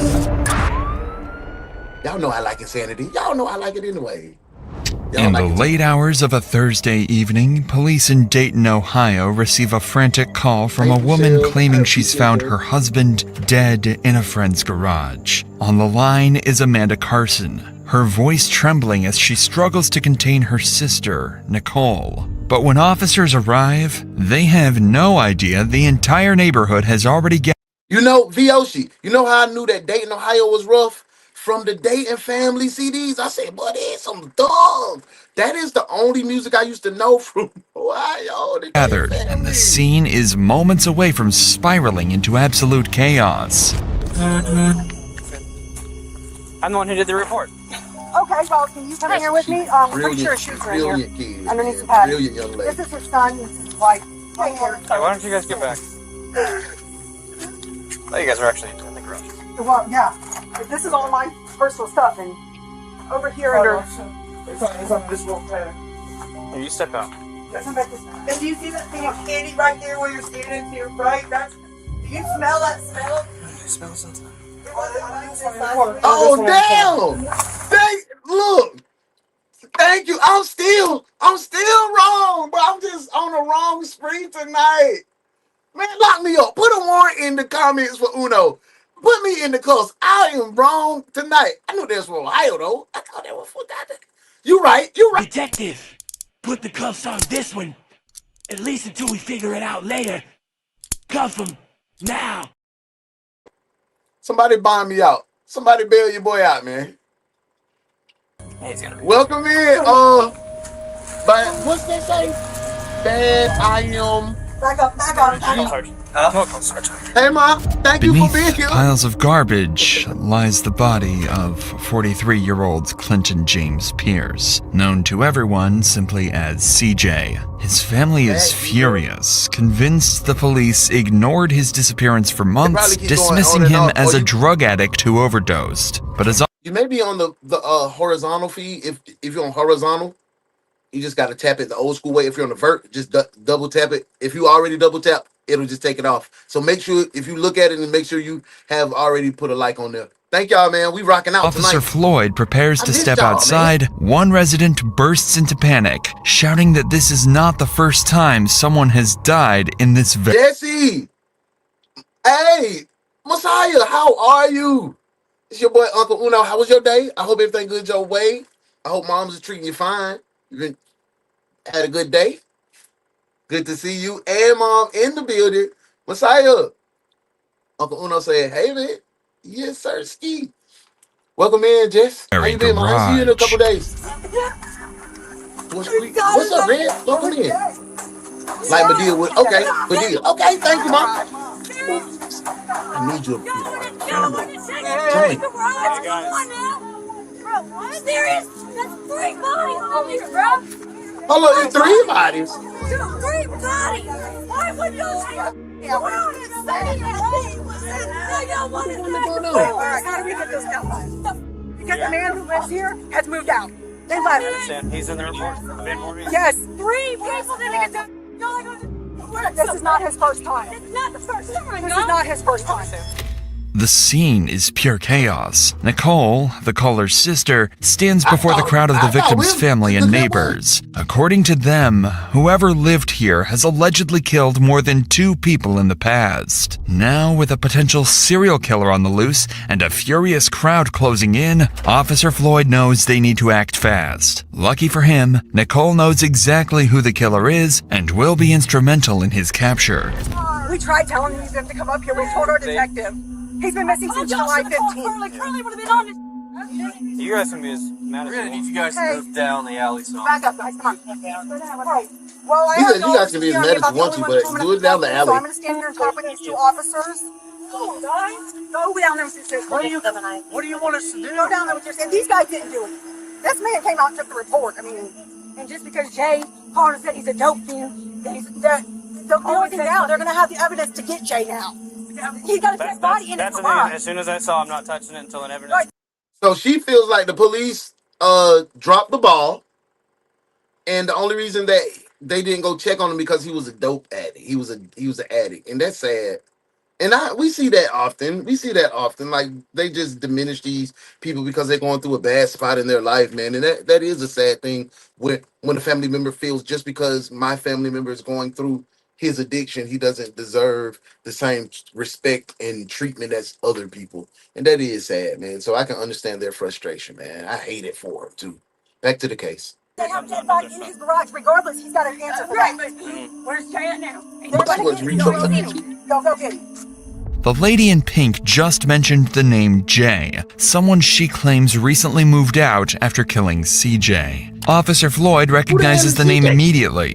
Jay was listed in a previous missing person report, the very one the detectives chose to ignore. Jay is CJ's business partner and longtime friend. Now he's nowhere to be found, and Floyd fears he may have already fled town. But worse yet, the officer doesn't realize that Jay has even tried to hide his horrifying act. So sorry about this. Like emotional. Absolutely no. I completely understand. I had a bad feeling when I did the report. The circumstances. Let's go big, y'all. I'm in it. My name's Nicole. I was on. Tonight case has been crazy, right? It's been a modern day series going on from here to yonder. Y'all stay safe. Y'all feel like we need a praise break? Y'all all right? Because, you know, I don't want y'all to have no mental health going on. Because I will give us a praise break if we need it. Let me know. If you need a praise break, just put pray in the hands in the comments, and we'll make sure your mental health is together. Back to the case. Night shift. Where's his ex-wife? Wife's down He's here. three Fiance. bodies. They weren't legally married yet. Do you know who Hey, owns the Ashley. property? Amanda does. Amanda does? His fiance, yeah. Dude who lived here, his daughter has been talking 10 kinds of shit to her about, you'll find out what's happened to your husband. You'll know eventually. Like, just crazy. It's all on screenshot. So if Definitely needed, we'll be able to, yeah. According to Nicole, Jay's girlfriend has been openly talking about CJ's murder, trying to intimidate the family, especially his wife, Amanda. But before the officer speaks to Amanda, he first has to convince his sergeant that CJ's death is a homicide and not an accident. This is our sergeant. Okay. You just help out your family a little bit. Yeah. And then we'll do everything we can, okay? Hey, Sergeant. It's gonna be a homicide. It has to be. He's a missing person. Super suspicious circumstances. This house is owned by family members, but there was a guy that was living here. He just recently moved out. These guys have been looking for him nonstop. They drove past the garage today. Yeah, the door was cracked. I'm not sure the situation there, but there was a smell of a dead body. They opened the door, and it was stronger. There's carpet and a whole bunch of like floor padding and stuff all in the corner, and it's covering his dead body. I saw his leg. There's his shoe, and then you can see his leg. I put everything else back. What was the circumstances about him being missing? So he works, he's got a work van. He works with the guy that lived here. He just got moved out or got evicted.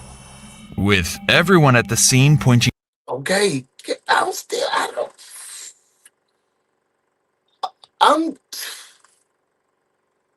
holy smokes, dude, I'm still not grasping the full thing of what's going on right now because there's a lot of moving parts, a lot of people missing CJ over here. They think this man may be I'm still not grasping. It's not registering to me yet. It's still not registering to me.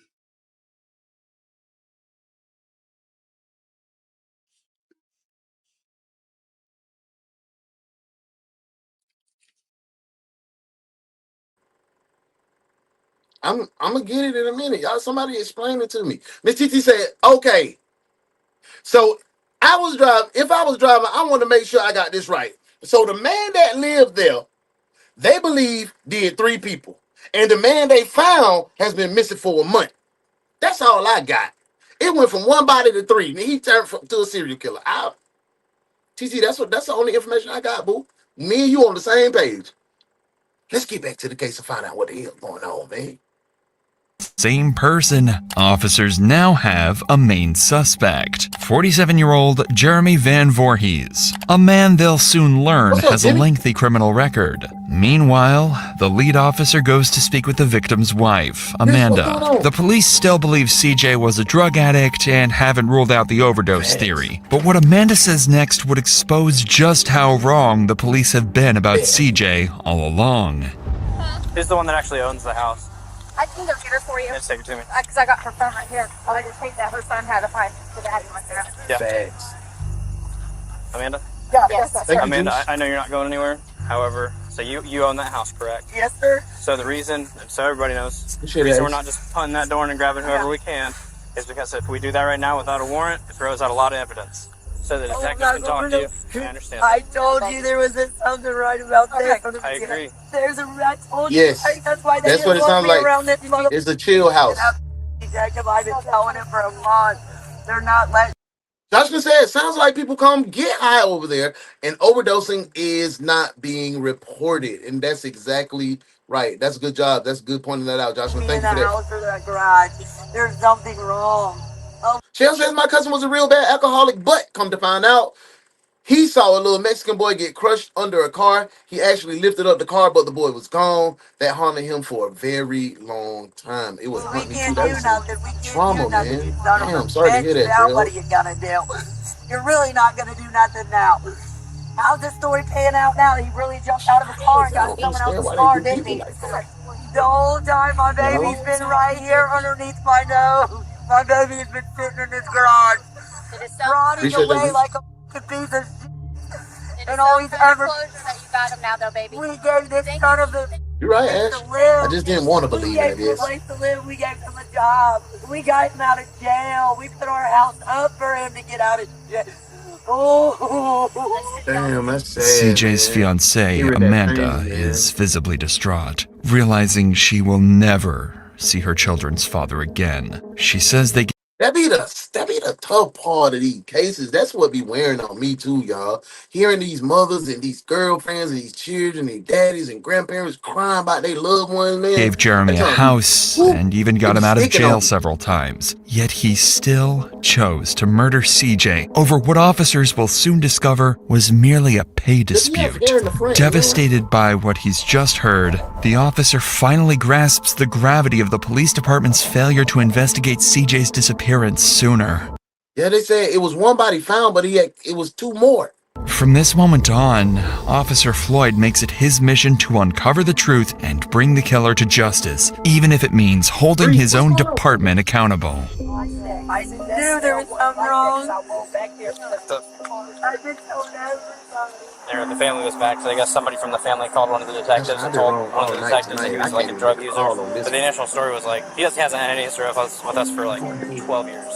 So he didn't have anything. He's got like a steady job, has grandkids and stuff, has a family, has a house that he lives with his fiancée for the last like 15 years. Yeah, somebody was like, he's dope with me. And so in the email that one of the detectives sent out, might overdose. But I'm like,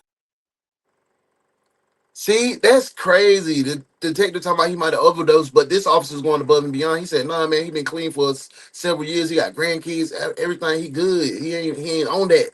He ain't on that. Damn, that's crazy to hear an officer go to bat for somebody who used to be an addict. That's dope. That's dope right there, bro. I like it. that's not, even if he did, that's not how he would have been found. Facts, actually. Okay, so I was trying to say, we did the initial missing on 16th or 17th of July. Family basically said, got a steady life, secure job, no runs with police for 12 years, good life. His coworker lives here. The deceased family actually owns the house. They allowed him to live here. He's got residency here. They were coworkers. They went to work. They came home. He was acting a little funny, like he had something on his mind, and that was the last time he was seen. And with that short speech, Officer Floyd single-handedly pushes forward the search for the main suspect in CJ's death, and an arrest warrant is issued for Jeremy. Left them boys standing on stupid because they just, oh yeah, it is an overdose. Just dismissed them. Shout out to this detective that went above and beyond, even in the face of looking crazy in front of his peers. He did the right thing. Those are the type of officers we need in every community. Jeremy Van Voorhees on suspicion of murder. Soon after, the residents disperse and officers return to the station, hoping the autopsy results will give the investigation the boost it needs. Though they finally have a lead, no one knows just how far their suspect will go to stay free, even if that means putting dozens of lives at risk. Ooh. Angela said, so from how I'm seeing it, the people over there most likely were addicts, and Jay took out 2, and the police didn't do anything about it. CJ and the cops really think he was a junkie. Facts. The very next day, the autopsy results come back, revealing a gunshot wound to the back of the head. The body is in an advanced state of decay, and investigators determine that CJ likely died about a month earlier, around the same time he was reported missing. As the search for Jeremy intensifies, Officer Floyd calls the victim's wife, hoping she can help him piece together what drove Jeremy to snap at CJ. According to her, the two men have been arguing over money, with Jeremy demanding $30,000 in cash for his work, which CJ refused to pay. Now, Officer Floyd realizes that if Jeremy is capable of killing out of spite, no one knows what he might do next, or who else might be on his list of grudges. But there was still one person close to CJ investigators could talk to, the woman Amanda mentioned earlier, Jeremy's wife of 30 years, Brandy Van Voorhees. Detectives brought Brandy in for questioning. At first, she stayed completely silent, no cooperation at all. But as the interview went on, she'd start to slip, accidentally revealing a perfect motive for the murder. But to get to that point, Brandy would first need to share a few key details about CJ and Jeremy's volatile relationship. You'll have a seat right here in the corner. You're obviously not in trouble. You're not anything like that. I just want to get some background information from you, get some information. What is your relationship with Jeremy Van Voorhees? Well, I call him my husband, but we've been together since I've been 18. Thank you, Juice. How many years is that? 28. And There's our Texas detective. Hey, Tessa. I hope everything's good your way. Good seeing you in the building. We got a crazy one going on right now. We don't know who's who. We got a lot of players involved. Come on in, Tessa. Welcome in. December, I do believe. And how do you know Amanda or CJ? Actually, met him through a mutual friend years ago. Jay is a carpet installer, and CJ needed help at one point in time. It was through a mutual friend, somebody else that Jay had worked on a crew with years ago. So they basically met through work business. Yeah, pretty much. They lived in a close-knit community, the kind of place where everyone looked out for each other. That's how Jeremy and CJ first met and eventually started working with each other. But after CJ's disappearance, everything changed. So this is a whole good community. Both of these folks known in the community as good people. Yeah, they had some flaws they may have used in the past, but climbed out of that dark space, trying to be upstanding citizens in the community and work and money. Freaking money. Entire neighborhood turned $30,000 is a lot though. Against Brandy and Jeremy. Once CJ is missing, the family, I assume, reaches out to you guys. They called on Friday night and asked if we had seen them, and they said no. Next thing you know, they're getting loud and they're like just accusing, pointing fingers and starting an argument, and it was what they was going to do and how they was going to hurt us and that. They're basically threatening you guys to try to find out where CJ is, correct? Right. Thinking that you guys have something to do with it, and they're threatening. And it went straight from that to threatening. We're entwined, you know. I'm not going to say that we hang out and party because we're not that type of crowd. We don't drink and all that good stuff. But our families are entwined, you know. If one of the guys didn't work, then none of us was taken care of. So to see everybody at the front door was kind of nuts. And not only was it just the guys on the front door, there was cars lining up. Right about that time, he decided he was going to go. That's right. Who's to say CJ really owed that much? Yeah, you're right. Open the door again, I was looking for a few minutes, and I pushed the door shut because I told him to just get off my porch and go away. And by that time, my neighbors come out and was like trying to calm the crowd down. But at that point, there was people. And we can see that crowd was a rowdy crowd now. And the police really did a good job handling that big of a crowd. They didn't go too crazy. Everywhere. According to Brandy, CJ's family and neighbors have harassed them over CJ's disappearance, even threatening them. But instead of making Brandy doubt her husband, the pressure seemed to have the opposite effect. It only strengthened her belief that Jeremy was innocent. That became clear when investigators asked her directly, did she think Jeremy had killed CJ? And I'm going to ask my detectives in the night shift the same question. Do you think Jeremy unalived CJ? Or was it somebody else? Yes or no? Put it in the comments. Back to the case. Case 3, feature case. Let's go. Has he said anything then? Have you had any conversations about, have you asked him, did he do this? I have asked him, and he said no. And he said, you know, it's just like how they do. As I said, of course. I think they've been together for almost 30 years. So that's like almost married, pretty much. And all I can do is just cry. I'll be honest, that's all I can do is just cry right now. I have to say, when he says, trust me, have faith in me. At this point, Brandy seemed to think she'd gained some sympathy from investigators after describing the harassment they'd faced. That may be exactly why, just moments later, she'd slip up and accidentally reveal a crystal clear motive for the brutal murder.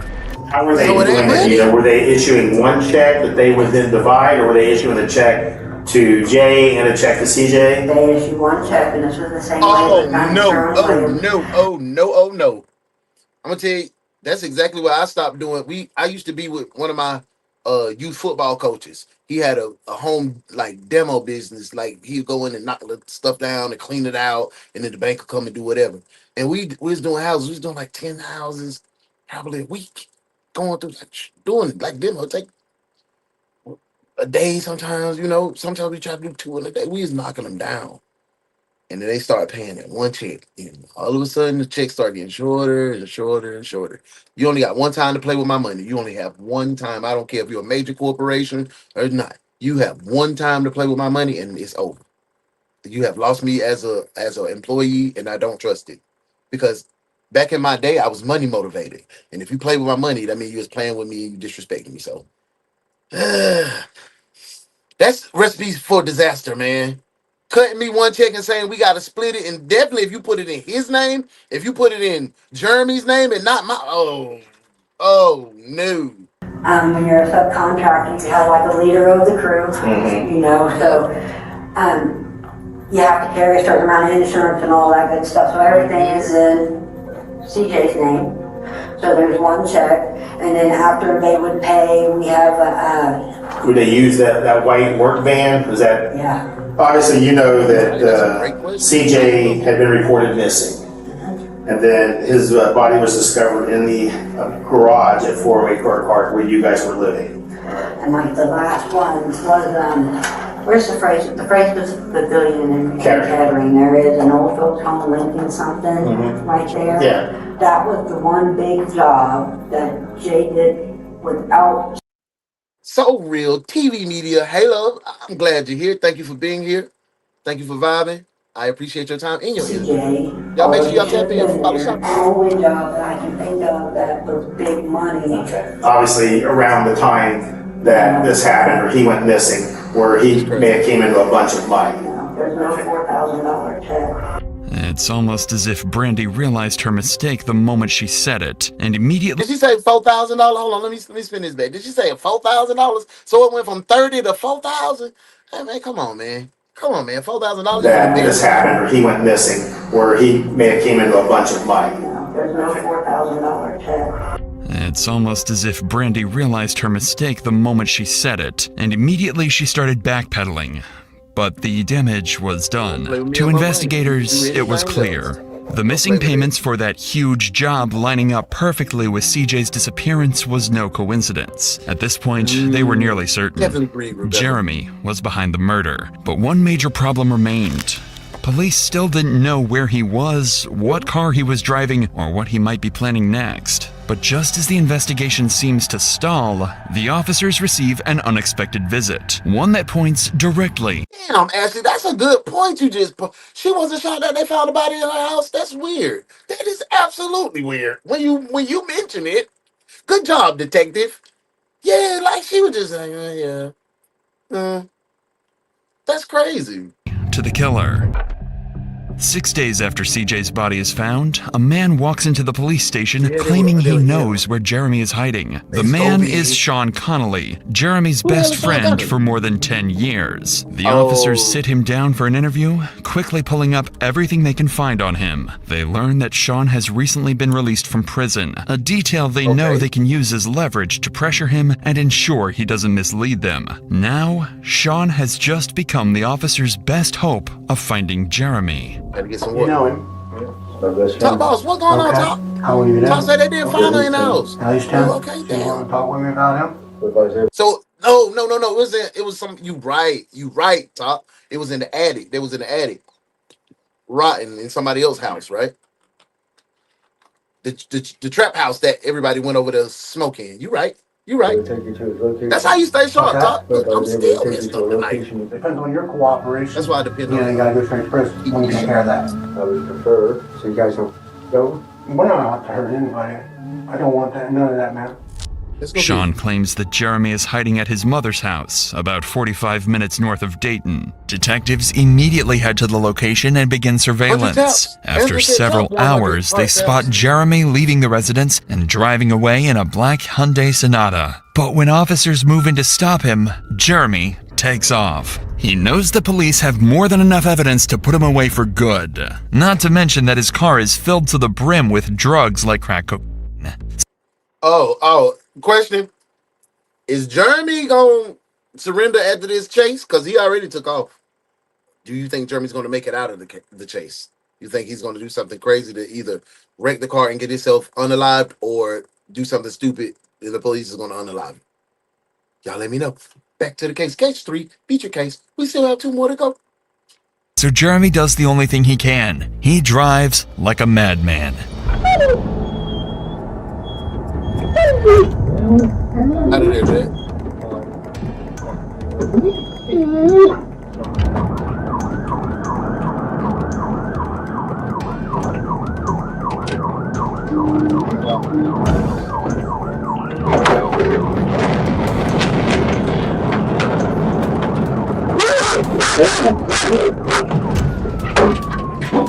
Catch me if you can, fool. That boy is whipping that thing too. Look at that back row shouting. He might do it to himself.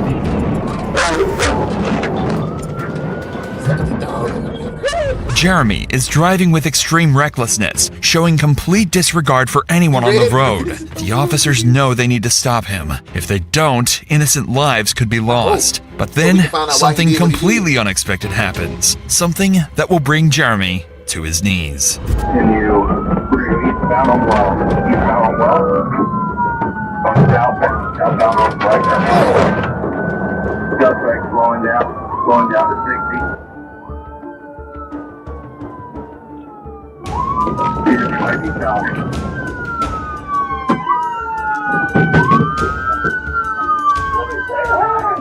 Everybody want your taxi.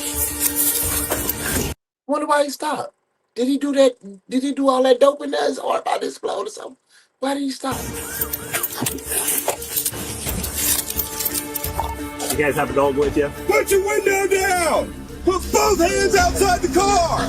Suspect! With your left hand, reach out and open the car door! Outside the car! Keep your hands in the air! Step out! Grab the back of your shirt and lift it! Come back to the sound of my voice! Back! Back! Back! Hands up! I got cuffs. Cross your ankles! Cross your ankles!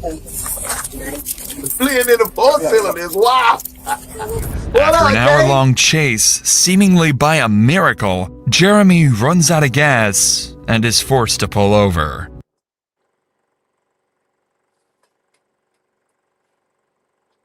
Here I am thinking this man, something done happened. It's over. That fool just ran out of gas. He was finna take y'all. He was finna do the race.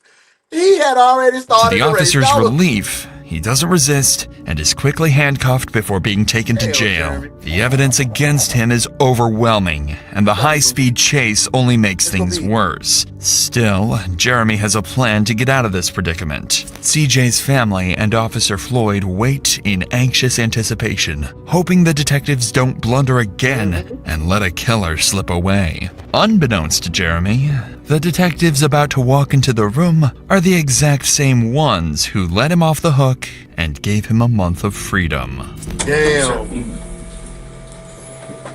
You ain't catching the crack. Jeremy, how you doing, bud? There's the police. Hey, that's what he's screaming with his hand out the window. Lips. We're with the Dayton Police Department. We're investigating an incident. He ran out of gas. All right. That's crazy. Do you want to talk to us about what's going on? Get your side of the story. I didn't do this, but I would like to talk to a lawyer. Realizing he's in serious trouble, Jeremy asks for a lawyer. But fortunately, the evidence against him is strong enough that it can... Boost it! Welcome in, family. Thank you for your interaction. Thank you for your engagement. Boost it says, I think if you look at your newborn and land on Jeremy, you're asking for trouble. Every single Jeremy I've ever met has been an absolute menace. You might be right. You might be right, man. Welcome in, Boosted. Let's get back to the case. Them Jeremys and Roberts. Confession isn't even necessary. Officer Floyd can finally relax, knowing the killer has been caught. Still, he can't shake the thought that the detective's inaction may have cost an innocent man his life. Jeremy Van Voorhees is charged with 2 counts of murder, felonious assault, tampering with evidence, and gross abuse of a corpse. He is sentenced to 22 years to life in prison. For the high-speed chase, an additional 24 months is added to his sentence. Regarding the 2 other deaths mentioned by the residents, the police could not find any proof that Jeremy was involved with any of them. Oh, so they was just lying on Big Jeremy, man, because they was mad at Jeremy. That was a crazy case. That boy done went to jail forever. You know what we do? We don't miss. I may be wrong, but y'all keep me together. So what I need y'all to do is keep me together and keeping this streak going. Let's book this fool, Jeremy, and get to case 4 so we can get this thing rolling. We almost close to the end, y'all. If y'all having a good time, put case 4 in the comments. Hit that the heart emoji 100 times, and let's go to case 4. Right after we book them, drop those warrants. Let's book them, Dano. Let's go. No, he's with me. Murder 1, 7 counts. You've got nothing, McGarrett. I've got you, Johnny, with a lock on it.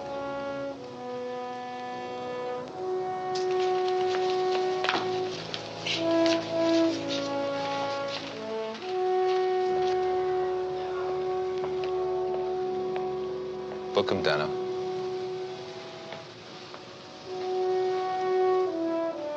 That plane leaves in 15 minutes. You've got your ticket. Be on it. And tell your friends in Detroit the deal is off. Permanently.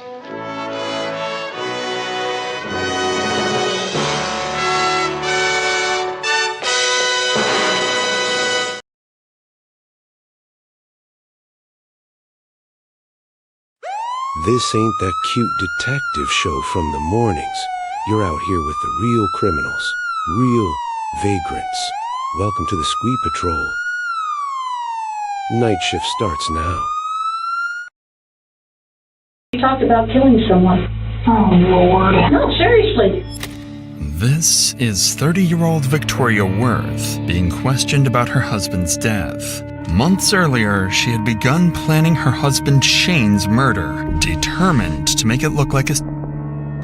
That was until Shane's final words turned the investigation upside down.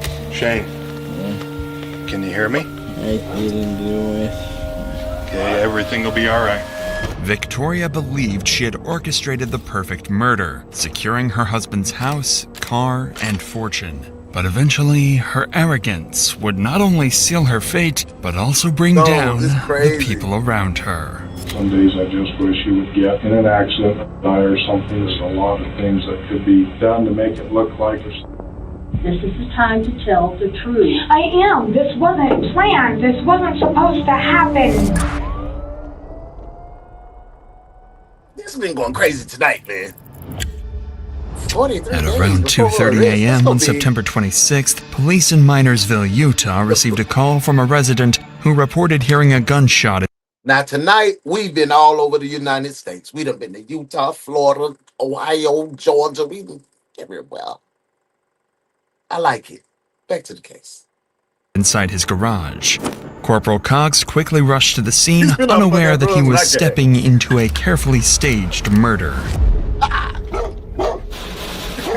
Throw it around as soon as you punch it. Hello.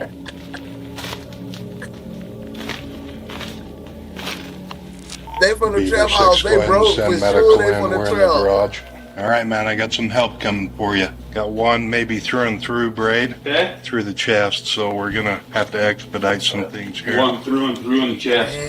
This is Shane Davis. He's still alive, but drifting in and out of consciousness. But before EMS could get him to the hospital... Y'all think Shane gonna make it? Y'all think Shane gonna make it? You think it's gonna be a sad day for Shane, man? I think it might be a sad day for Big Shane.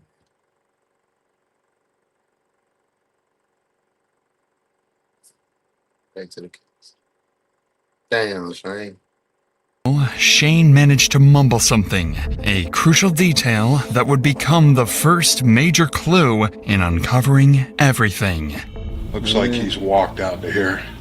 Just keep talking to us, Shane. You'll be good. Shane? My name's Christine. Hey, Mom. I'm with the What's going on, love? Good to if see things you. go quiet, just keep going. We're just gonna roll you back, Shane, okay? What's up, Stardust? He said he did not do it to himself. With Shane insisting he didn't shoot himself, detectives... Oh, no. I'm sorry to hear that, Mom. Hey, OG detectives, we got one of our sister detectives in a time of need. She needs some love, man. Send mom a 5, some big love. We love you, twin. Thank you for being here and sharing this time with us. Sorry to hear that about your began friend. to consider that this was not a self-inflicted act, but attempted murder. The officer counted 6 people in the house. While they were still seen as witnesses, their strange behavior and absence of a gun would soon raise suspicion. There's about 6 people in the house. You guys know Shane to own a pistol? He does own a pistol. Okay. It's in my room with him. I'm married to him. I don't see one out here anywhere, so I'm wondering where it's at. Nobody's seen a gun or anything like that. He's got a gunshot wound to his chest.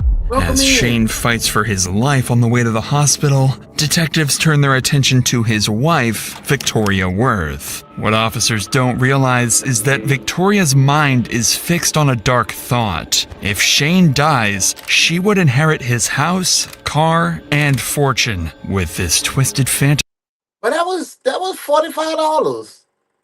I know you ain't kill that man for no goddamn ranch style 2-bedroom goddamn old F-150 and $42.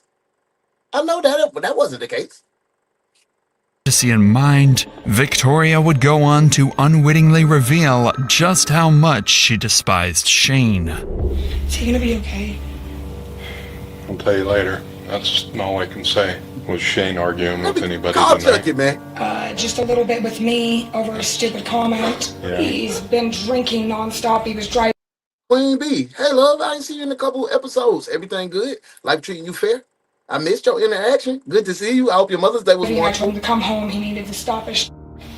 That is a fight that has come out quite a bit between the two of us, is drunk driving because of his ticket last time, which scares me.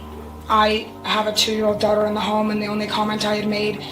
I think she's trying to paint his character as being he's just a loose cannon. That if he entered the home, that I would protect at any cost necessary for my daughter's sake. Straight up, sure. Black Widow. Victoria claims that she and Shane got into a heated argument earlier that day. She also brings up his bad habit of drinking and driving, almost as if to shift blame, although no.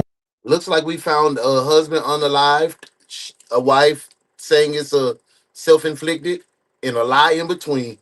Ooh, one has accused her of anything yet. But with 5 other friends still in the house, 5 more potential suspects enter the picture. But this is when Victoria starts throwing out even more bizarre theories, further deepening the officer's suspicion that this wasn't a self-inflicted death at all. Guys, any reason for anybody to cause Shane any harm? Anybody that may be involved with this that we might want to look at? I don't know. He's got his fair share of enemies. Some people have issues with him because of him getting physical with me a while back in the past. He had left. He was drunk. I told him bring his ass home because last time he went out drunk driving, he ended up in jail. So, guys, did anybody see Shane? So he just ran. I just want to go drunk driving, babe. Come on, that don't sound with a gun? Right. Did he make any comments about harming himself? I don't know. He's been drinking, and when he gets drunk, he gets kind of dumb. When he gets to drinking, he doesn't always make the smartest decisions. Yeah. He has been going through a lot lately. Did anybody see Shane with the gun, Brandon? You? Who is this ragtag misfit group of friends? You discovered him? I discovered him originally. No. She just sitting up there twiddling her feet, playing on the phone. If you did. Yes, Notice how Victoria stays glued to her phone while answering the police, almost as if she's reading from a script. With each claim, she further damages Shane's reputation, portraying him as an abusive husband with many enemies. Corporal Cox is struck by the housemates' matching lack of reaction, completely unfazed by their friend being shot in the chest. That's what I'm saying, twin. They all just kicking it like they just got finished smoking a blunt. But as the officers start analyzing the crime scene, they uncover a clue that turns the residents from witnesses into prime suspects. Told who did it. I Blood think so. all the way around to the corner. Thank you, OG. Here. He's come out to this point. Or tried to enter to this point. I don't see anything past here, Kai. What do they have to say? Anything? Yeah, I talked to his wife. She says it was just him and her arguing. that he's been drinking all day. A trail of blood led from the garage into the kitchen, suggesting Shane Davis was either moved after being shot or had tried to escape, casting serious doubt on Victoria's version of events. Detectives pressed on, unaware that everyone but them knew who had shot Shane and why the gun was still missing. Well, I don't know how well you guys know him, but he scares the living hell out of me. Since I do have a child in my home, I will do whatever it takes in my power to protect my daughter at any cost necessary. Now, you said Shane did have a pistol, from what you told me earlier. He has a pistol. It's in my room. I can actually show it to you. Yeah, just take me where and I'll look at it if you don't mind. Yeah, we do have... He has his House own look gun. like a landfill, for and sure. I have a rifle. Okay. So they're both in here. Is that the only two firearms in the house? Yeah, his is right there. Okay. So that's his. Set that right there. And I have a rifle, which is... Don't touch You can leave it right there, that's fine. What caliber? 7mm 08. Neither of these have been fired. And these are supposedly the only two in the home. Maybe we may have a shooter somewhere. Cox examined the rounds in each gun and concluded that none had been fired. With this revelation, the detectives returned to question the residents, unaware that Victoria was about to accidentally reveal a crucial piece of information pointing directly to the shooter.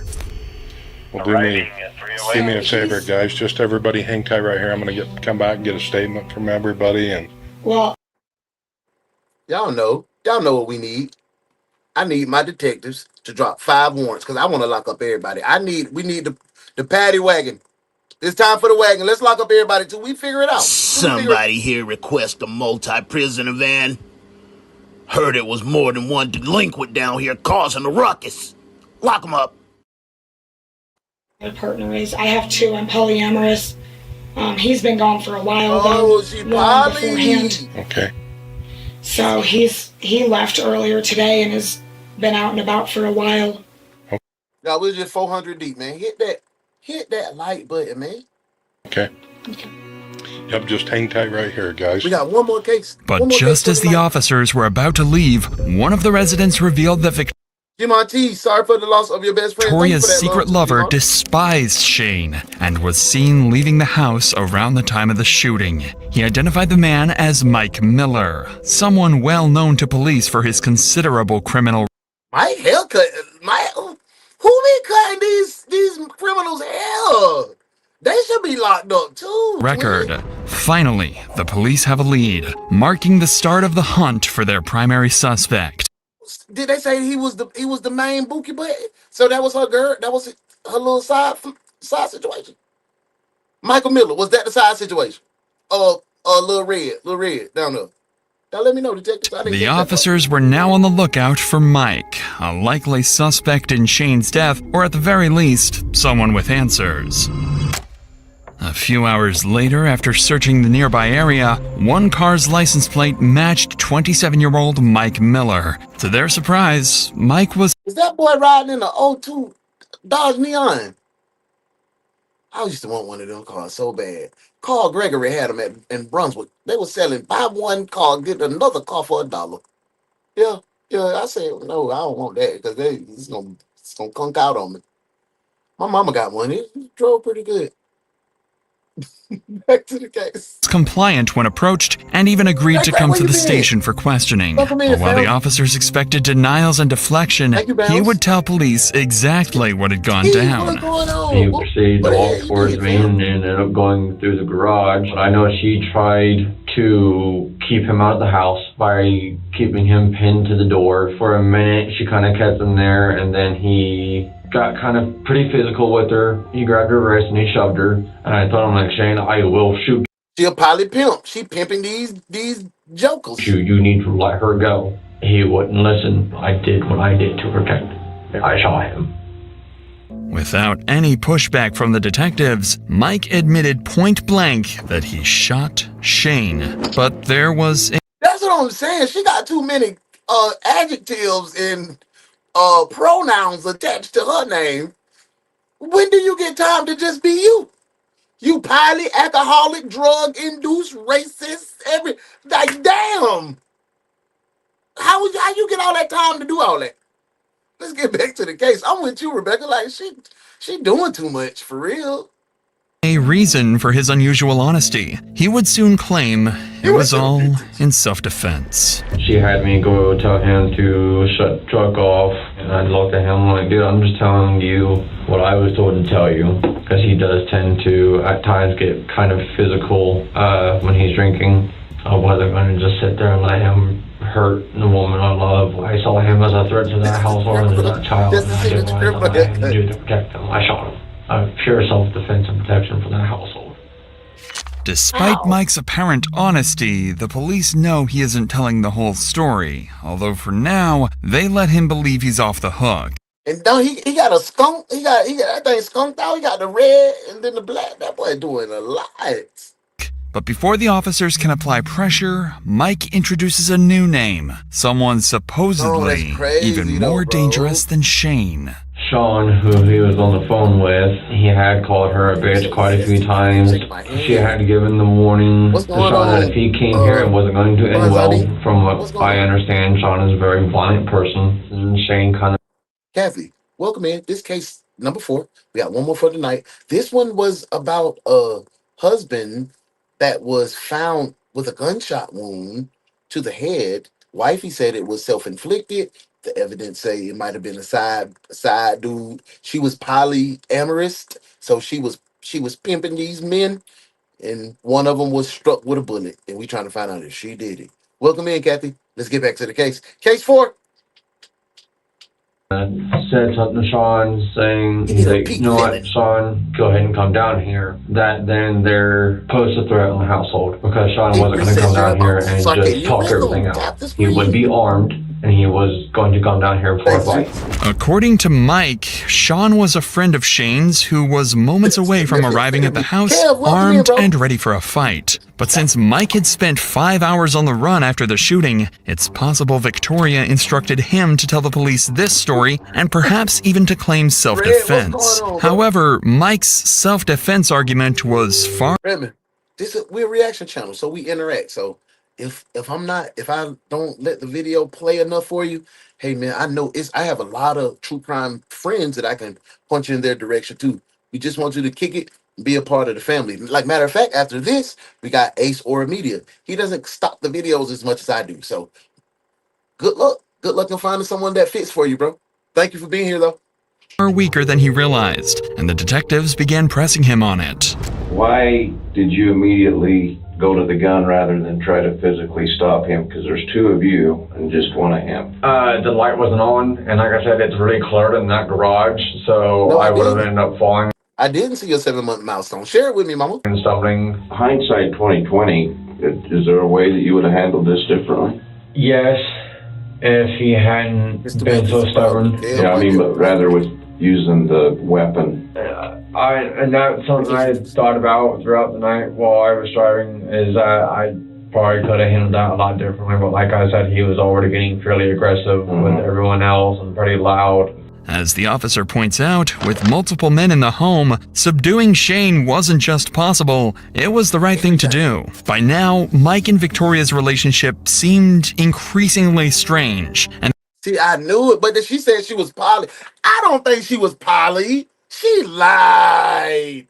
Oh, you think you're smarter than the average bear.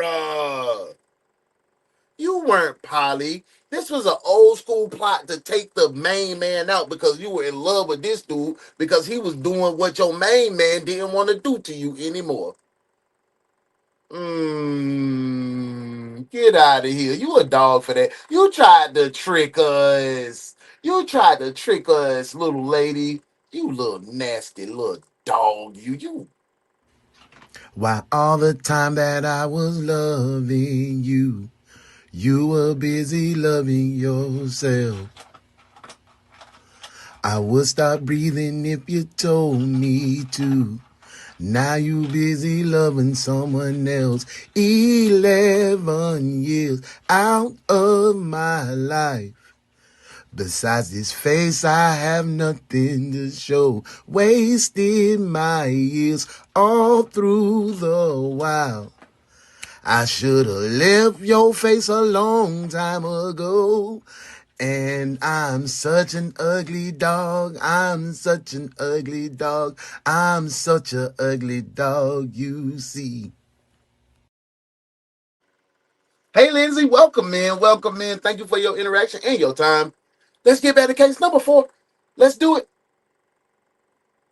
The officer realized this was likely something they would want to push on, and he was right. So has there been any, like, jealousy squabbles between you and Shane? I mean, have you, like, seen him with Victoria and became jealous? We've had our moments where, you know, he wasn't really given a choice. Everything had came out that me and Victoria were together and had been together for quite some time and whatnot. She basically told him she was staying with me, and that was that. He was going to have to deal with it or, you know, end the relationship. Just as the officer suspected, jealousy and rage explained Mike's actions far better than self-defense. With their primary suspect now in custody, devastating news arrived from the hospital. Shane had passed away. As Mike prepared to be charged with manslaughter.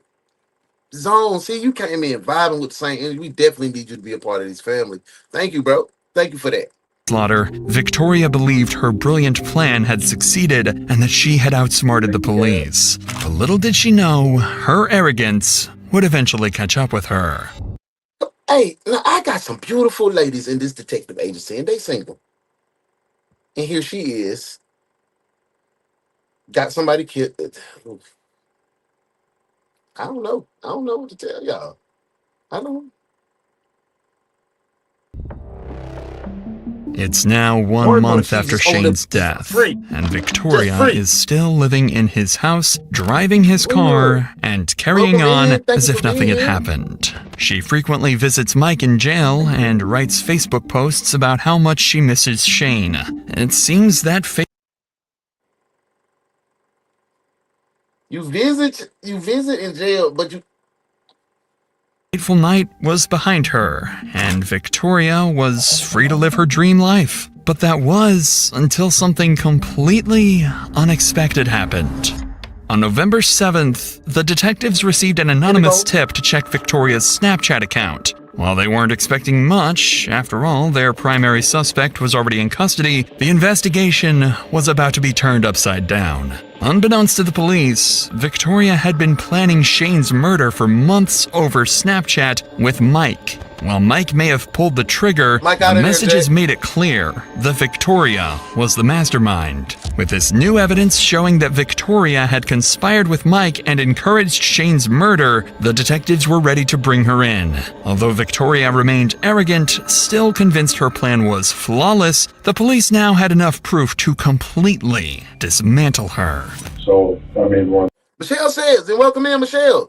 That wife didn't act how I would act when my husband was shot in the head. She just sat there relaxed with zero care or concern. So cold. She's a dog, Michelle. That's why. She's a dog. You got a heart. Mike talked about staying together and that you were both upset with him because of welcome things in. Yeah. What was that about? Just the way that he was acting and his behaviors at hand, and that if it was going to continue on, that we were going to sit down and sit there and say no more alcohol allowed in the house at all. Mike had multiple. She really on this alcohol thing, man. You remember Devil Daddy 13? That might be one of his. You ever remember having a conversation with Mike about Shane when he was using that Devil Daddy? Finna put on the spot now. Not off the top of my head. She was a hoe. Victoria's voice goes quiet, the question likely sending her mind racing through every conversation she had with Mike. With Victoria's... Bro, for sure, and I don't have nothing against people that live that alternative lifestyle. But when I first saw him, I was like, yeah, bro, like men. I mean, but I've been wrong all night, bro. But one thing I'm not wrong about, Grayson, thank you for being here. I'm glad you are here. I'm not wrong about that. Let's get back to the case. I've been wrong all night, twin. Scrambling to collect herself, the detectives were about to confront her with every incriminating message they had. But little did they know, Victoria's arrogance would persist, still believing she could walk free without facing the consequences. So, I want to show you co-signing that too. And maybe I can jog your memory too. I don't know. This is those snaps between Devil Daddy and Rebel Princess. Everything that I read between you and Mike, he said, some days I just wish you would get in an accident or something. So I didn't have to deal with this crap. but let's just read through these, Victoria. Okay. So touch your wrist to get caught. It was supposed to say too much of a. Some days I just wish he would get in an accident and die or something. Touch your wrist to get caught. What? Touch your wrist to get caught? Risk your dumbass would get caught. So then, Mike responds back to you. That's your risk to get caught. Done right, and it wouldn't be hard to do. And then you responded back to him saying, yeah, not without getting caught or guilty. And that's where I'm sitting here trying to convince him, like, no, you're not doing this. One, you're going to get caught. Two, you're going to feel hella guilty about shit. So then, again, Mike to you, getting caught wouldn't be an issue. Dylan doesn't carry guilt with me. Person has no hold on me. Mike reports back to you there's a lot of things she was the puppet master done to make it look like natural cause. She had little crazy Mikey on her team plotting and scheming and plotting. So her and little Mikey about to go to jail. Ass up! Lock his ass up! You're going to jail. You're going to jail.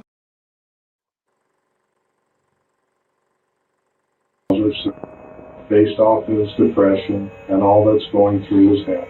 I've done it with my dad before, not enough to kill him, but enough to get a point across and make a difference. To the point, and if he dies, he can't defend himself. We can all say he's been acting hella different. The right story by everyone can dismiss it all, and then you say, I'd rather it look an accident. It's the only way. Oh, you just playing the whole thing out. And I only want one thing from you, and one thing only. I want the truth. You didn't even expect us to have those. Needless to say, Victoria indeed wasn't expecting this. Corporal Cox has just revealed a conversation from 2 weeks before Shane's murder in which Victoria explicitly expresses her wish for his death. Her intent is clear as day. I'd rather it look like an accident. It's the only way. Other messages, such as touch your wrist to get caught, reveal the meticulous planning that went into Shane's murder. Victoria is naive enough to try and explain the messages away, even claiming that she was actually trying to dissuade Mike from shooting Shane. But despite the overwhelming evidence, Victoria still had a plan to slip out of this predicament. She's gonna blame it all on Mikey. She better say, oh, Mikey, you said if I didn't do it, it's gonna kill me. What? She gonna say that stupid, man, they always say that. They always say, or, I suffer from bipolar disorder and I take medicine. I haven't been taking my medicine for 2 weeks. There was a lot of abuse with me and Shane, but that doesn't mean that I ever wanted to lose him. Under no circumstances did we plan for this to happen. What went through Mike's head that night that it went all down, I don't know. Shane gets to drinking, he gets violent, and he gets terrifying. I know what the conversation looks like. But at the tail end of that relationship with Shane, it did feel like I was trapped. That night, it just went way too far. Shane gets shot and he falls down. Who helps him? Anybody try to stop his bleeding?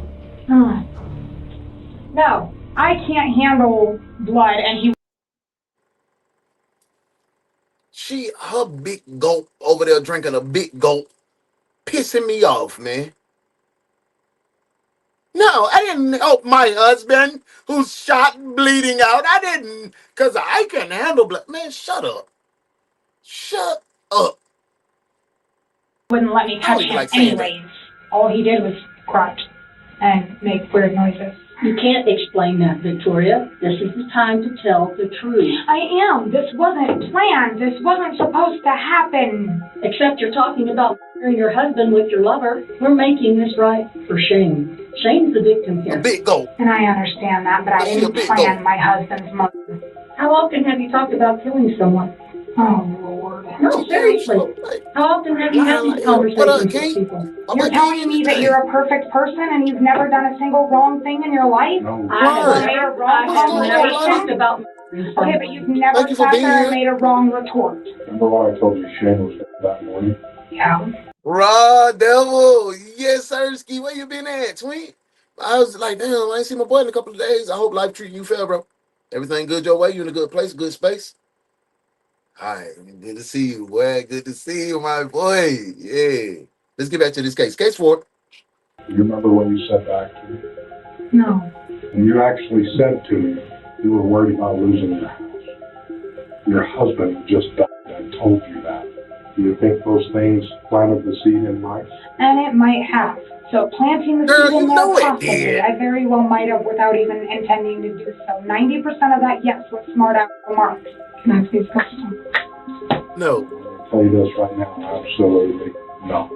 What I have for you is an arrest warrant signed by the 5th District Court Judge. Seriously? Seriously. You are being placed under arrest right now. I did not kill my husband, and that will come up, and I will sit there and make sure of it. You guys are making a huge mistake. Victoria finally admits to planting the idea of murdering Shane in Mike's head. Unbeknownst to her, Corporal Cox has masterfully coaxed her into confessing and sealing the fate of her secret lover. Months after the murder, Victoria was finally arrested and escorted to Beaver County Jail, the same facility where her lover was being held. Mike Miller pled down from murder to manslaughter and received a sentence of 8 years to life. Victoria. So this man finna do eight years, bro. This man finna do 8 years. They killed him, man. Watch you get away. Worth was convicted of criminal solicitation and conspiracy to commit aggravated murder and sentenced to 3 years to life in prison. How often have you talked about killing someone? Oh, Lord.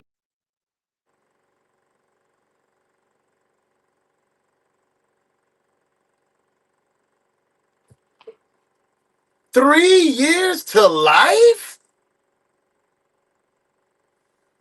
3 years to life and 8 years to life, man.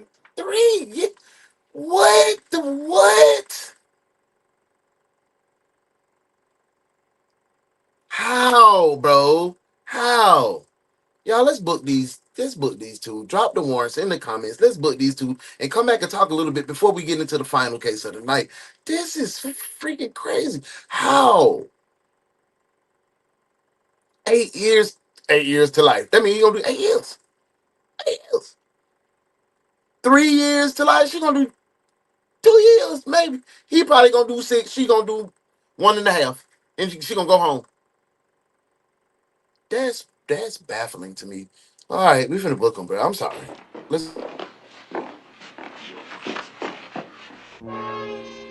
Hello, gentlemen. Let me assure you that neither one of you cheated the other. We just made you think that happened by sending you both the same message. The count will be drawn. Put them down. Murder 1, 3 counts.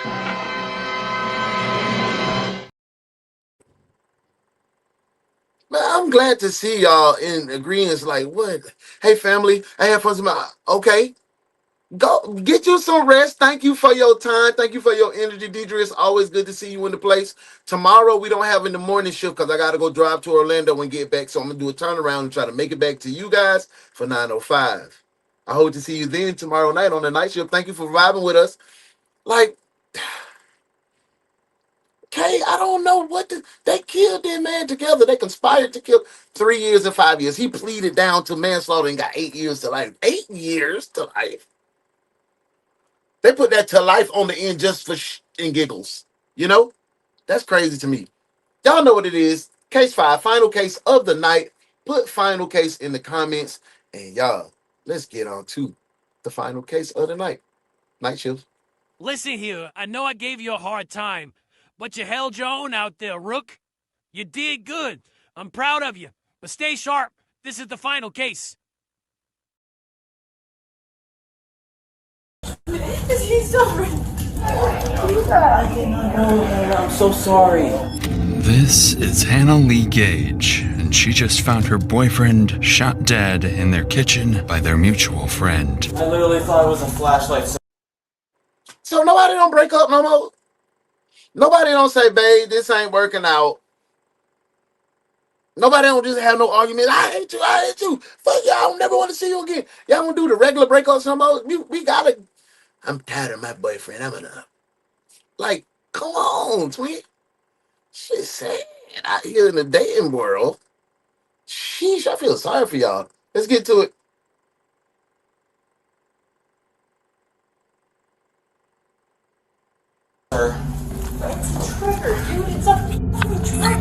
At first, officers believe it could have been an accidental shot, but as here. detectives dig deeper, they would uncover a twisted love triangle where Happy each birthday, person King. hides a dark secret and where a shy, quiet kid can turn evil in the blink of an eye. I just don't understand if, like, he was mad.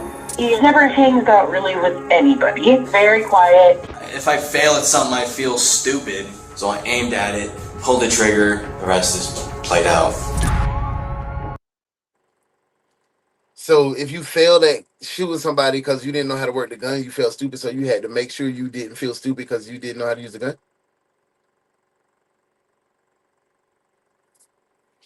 This one don't make no sense either. Back to the final case. In the early hours of December 31st, Yeah, just 3 one day to life, before they New gonna have Year's, a the block Lake in Stevens Police Department receives a terrifying call. That's On the sad. line is Those kids, 23-year-old Hannah Lee real. Welcome Gage, in. watching in horror as her boyfriend bleeds out from a gunshot wound to the chest. Hurry, someone's been shot, hurry. Oh my god, I don't even know, I wasn't paying attention. My friend just grabbed my other friend's gun, and I think he was just trying to play around me and shot him. I'm away. The man with the gun, where is he? Blonde.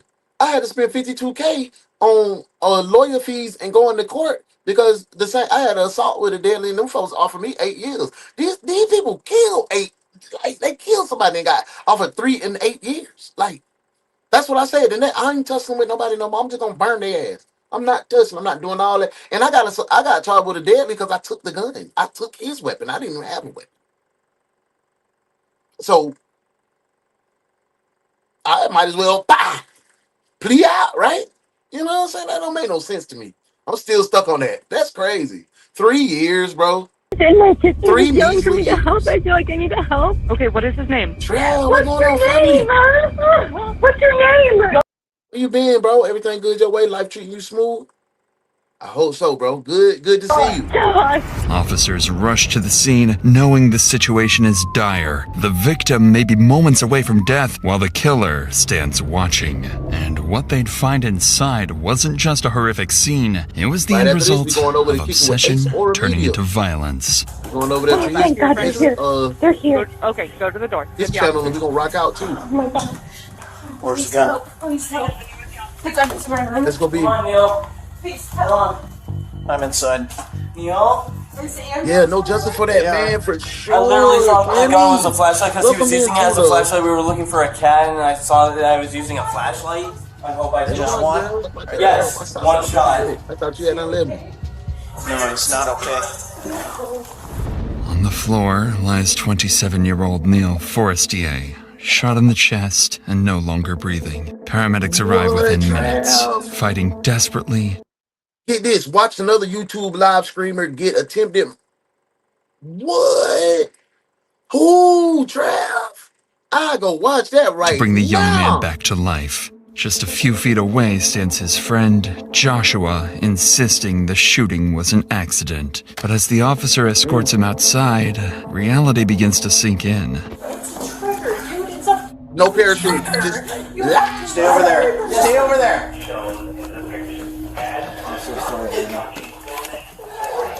I did not know that. I'm so sorry. That was so fake. God, I did not know it was a concealed weapon. I did not know he concealed a loaded weapon or anything like that. Okay, I'm gonna read you your rights though, okay? Okay, so don't say anything until I read you your rights. So.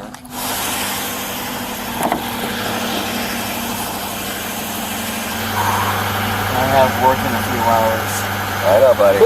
All Joshua can say is, "I'm sorry." But what immediately catches That man the said, "I got officer work off in a few guard hours." is that he doesn't even sound upset at all. More worrying about his morning shift. He doesn't appear overly intoxicated either, leading the officers to suspect he's hiding something far darker. Still, with Joshua insisting it was an accident, the officer turns to the only other witness, Hannah. But what Hannah would reveal to the officers would dismantle Joshua's claims, making it clear this wasn't just an accident between friends. Joshua was actually a stalker, and she barely knew him at all. He's gonna bring you out to his car and get you started on a statement. I was just about to ask y'all think Hannah is involved. So Joshua, I thought they said they was friends. So how did he get there? How did Joshua get even in the picture then? If he was just a stalker?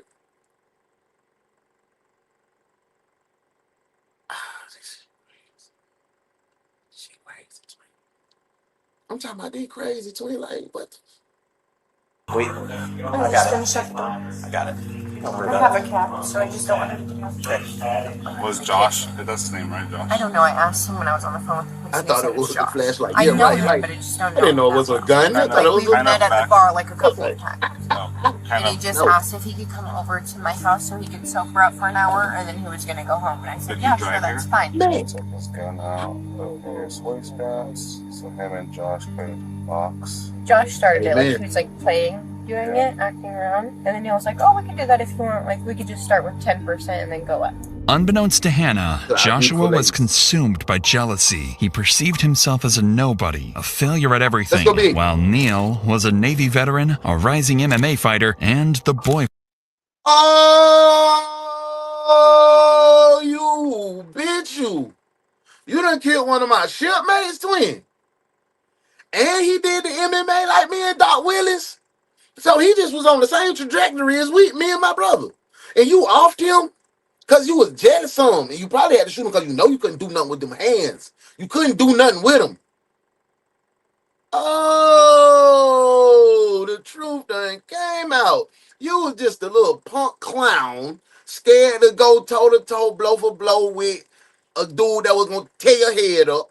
He had the girl you wanted. He probably had the life you wanted. You said you was a loser. You called yourself a loser. You probably was a loser. Matter of fact, you are a loser. You don't do my brother like that. You nasty, filthy jagaloon. You freaking dog, you. I'm sorry, y'all. He made me upset. That's my shipmate.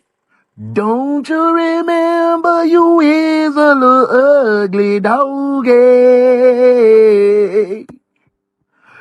You said you'll be coming back, your ugly self. Ugly, ugly, ugly, ugly, oh, ugly.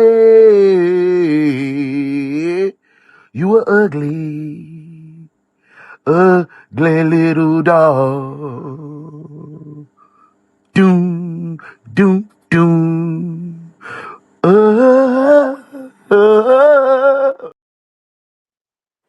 It's crazy, y'all. This is crazy. This is plumb crazy, bro. Like, damn. Friend of the woman he desired.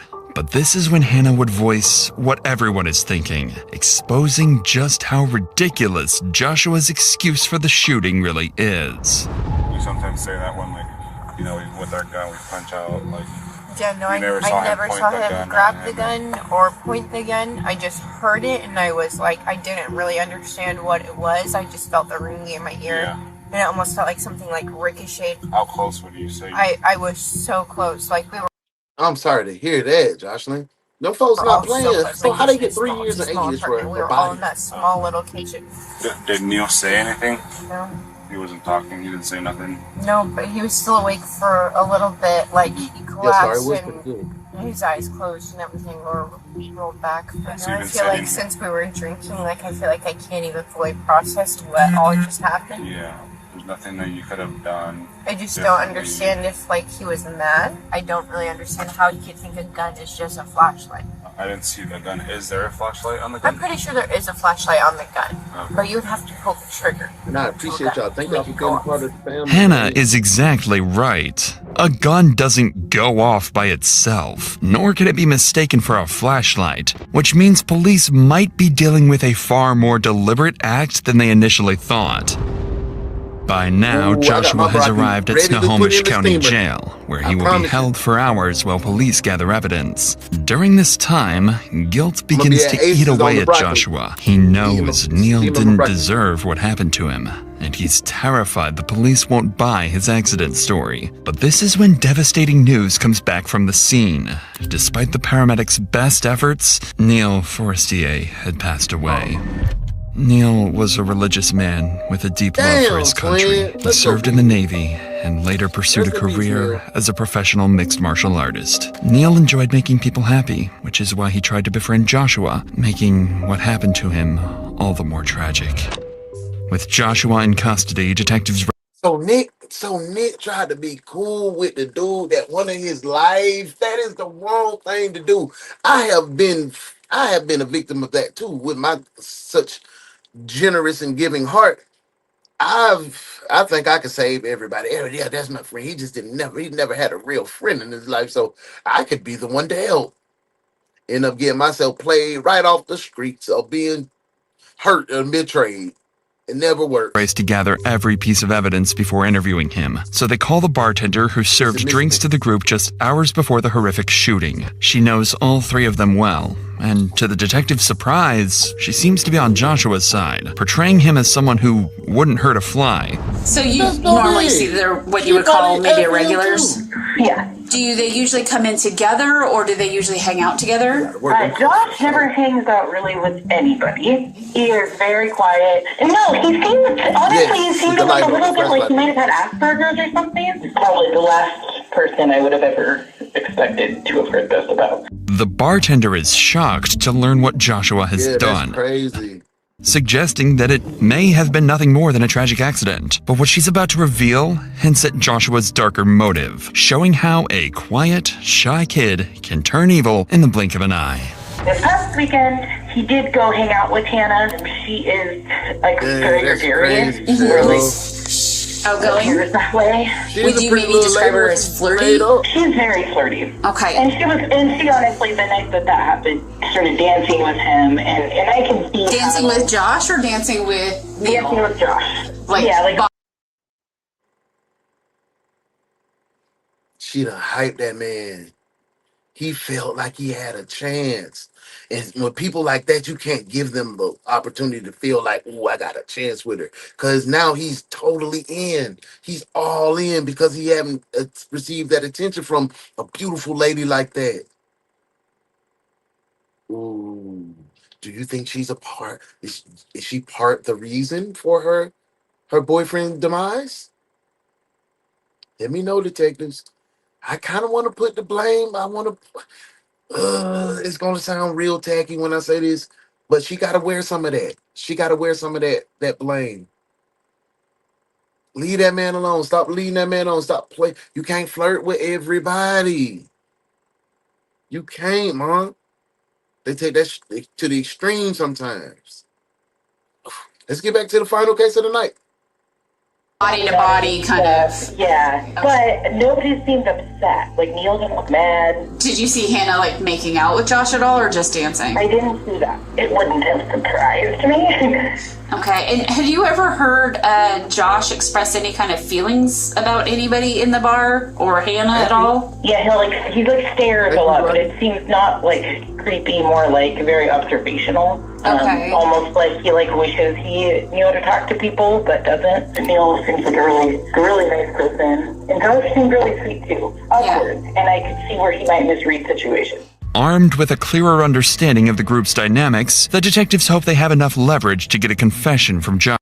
So she just said, oh boy might misread things. So she was flirting, but she wasn't too but you was body to body dancing with him. You can't, what? That man fantasized about, man, yeah, she still got to wear some of that blame. Joshua. So 4 days after Joshua's arrest, the detectives bring him in for questioning. Veteran detective Kristen Parnell will lead the investigation. She knows exactly how to handle suspects like Joshua. By using Joshua's own insecurities against him, Parnell will uncover his repressed feelings for Hannah and reveal the true motive behind the murder. Final case. Remember me? You guys have been amazing The reason I tonight, came down man. here was 'cause, Amazing. some more stuff has come up, and I just kind of wanted to follow up with you and get some more questions answered. Okay. Parnell knows there are holes in Joshua's story, and she starts with one of them, the twisted reason he chose to go to Hannah's house instead of his own. You'd been up for a while, had a couple drinks at Creekside, and then asked Hannah if you could go back to her apartment, right? Yeah, just in case if I was to pass out. Why did you decide to go to her place versus just giving a ride home? Something that would have been unsafe about going. I mean, there would have, but at the time, I also wanted to head home. Not head home, but head to Hannah's, hang out with her for a little bit, just in case if I was to fall asleep there. You guys. It was time to get some coochie. Play fighting thing. Yeah, it just came out of the blue. I mean, knowing that I've gotten into a couple of fist fights in the past, you know, and I told him that I was pretty good at fighting. I was throwing good punches and stuff, and then he got his on me, and I'd say he did better than me. Because you got it hurt, right? It didn't hurt. I was throwing pretty good punches and stuff, but he did his better on me that time. He's an MMA fighter. He beat you up, twin. He already beat you up. This man is off his rockers. It didn't hurt. It knocked the wind out of you. It knocked me back, and I was kind of breathing a little hard. Yeah. For a little bit. Yeah. And then he kind of put his hand on my shoulder and said, "Are you okay?" You know, and I'm like, "Yeah, I'm fine. I'm just a little winded out." Just moments before the shooting, Joshua had asked Neil to play fight and test each other's strength. What Joshua didn't know, however, was that Neil was a professional fighter. But what irritated Joshua the most wasn't the punch itself, but Neil's reaction afterward. He simply played. He little boyed him. Mwah! It's alright, bro. Cause that's what if you've never been training on a fight team, them boys beat each other up for fun. Placed a hand on Joshua's shoulder and asked if he was okay, a gesture that only made him feel more humiliated and emasculated. But there's something else in Joshua's story that catches Detective Parnell's attention. Tell me about the last time you were punched in the gut like that. This was back when I was in middle school. That was in recent memory, that was my last fight that I remember being in, and the guy I was fighting did sock me in the gut pretty good. Yeah. Around the same type of punch that Neil gave me. How did you feel? Oh, he punched you in the stomach. At the time, I was not experienced, so I was in pain. I mean, it sounds like you kind of flashed back to that. Sometimes when I've been arrested a couple times and never read my rights. Previous experience, it's kind of like you're back in that previous experience. Did you feel like that? No. But when they beat me up, they read me my rights. Not necessarily. I did feel like I was about to go on my knees, like I did in the past, but I was. He punched him in the stomach and almost took him to his knees. To the counters. The gun was, I'm guessing, on the counter in front of you then, too. Yeah.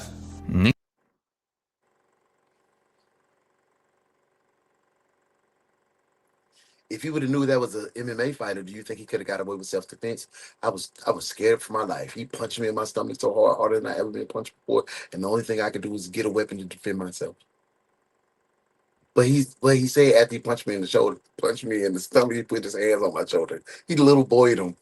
Dang, but do you think that's self-defense? Neil's punch triggered a repressed memory in Joshua. The last time he was hit in the stomach, even if he refuses to admit it. But the detective doesn't stop there. She keeps pressing Joshua on the real reason he shot Neil, methodically dismantling his claim that it was an accident. What was going through your head then, right at that moment when you're bent over on the counter and like kind of trying to catch your breath again? What are you? I thought you was playing. What are you feeling? Tell me what that was. I was kind of surprised. I was thinking like, wow, this guy knows how to punch, you know? Yeah. And I was impressed by how hard he punched. I don't like failing. Okay, thank you for anything. informing me on that. If I fail at something, I feel stupid. And so after going through that thought process, I kind of paced through the kitchen a little bit. Then after pacing for a little bit, I saw the gun, and the rest is played out. Those people were just trash, bro. You were a little upset that he hit you that hard. Not everybody. Well, I wasn't upset. Those people I was trash people. Like I said, I was surprised. I looked down at the counter and then saw the gun. I was also curious on how the flashlight part of the gun worked, and thought that the muzzle part was the flashlight. Your goal was to pull the trigger and fire a round. Okay. Because you had just gotten punched again by this guy who's sleeping with a girl that you want to be sleeping with, if we're being honest, right? So I aimed at it, pulled the trigger. That answered my question and led me into a shock. Neil was everything Joshua is not. Successful, confident, liked by others. Being outpunched by him only deepened Joshua's sense of inferiority. All of this is obvious to Detective Parnell, but not to Joshua. He still wants her to believe it was nothing more than an accident. But take a closer look at Joshua. Does his reaction to the shooting seem genuine or merely performative? Neil gets hit, goes to the ground, and I know you went and grabbed a towel and you're trying to stop the bleeding and stuff. What are you thinking and feeling about I felt like a complete asshole for just randomly picking up a gun that I did not know what to really do with. You shot him with his own weapon? I just felt stupid. I wanted to cry, and just seeing her cry, and and that was making me feel more like. Did Neil get shot with his own weapon, y'all? I hope not, man. Oh my God. A really bad friend, made me question myself, why? Why would I do something stupid?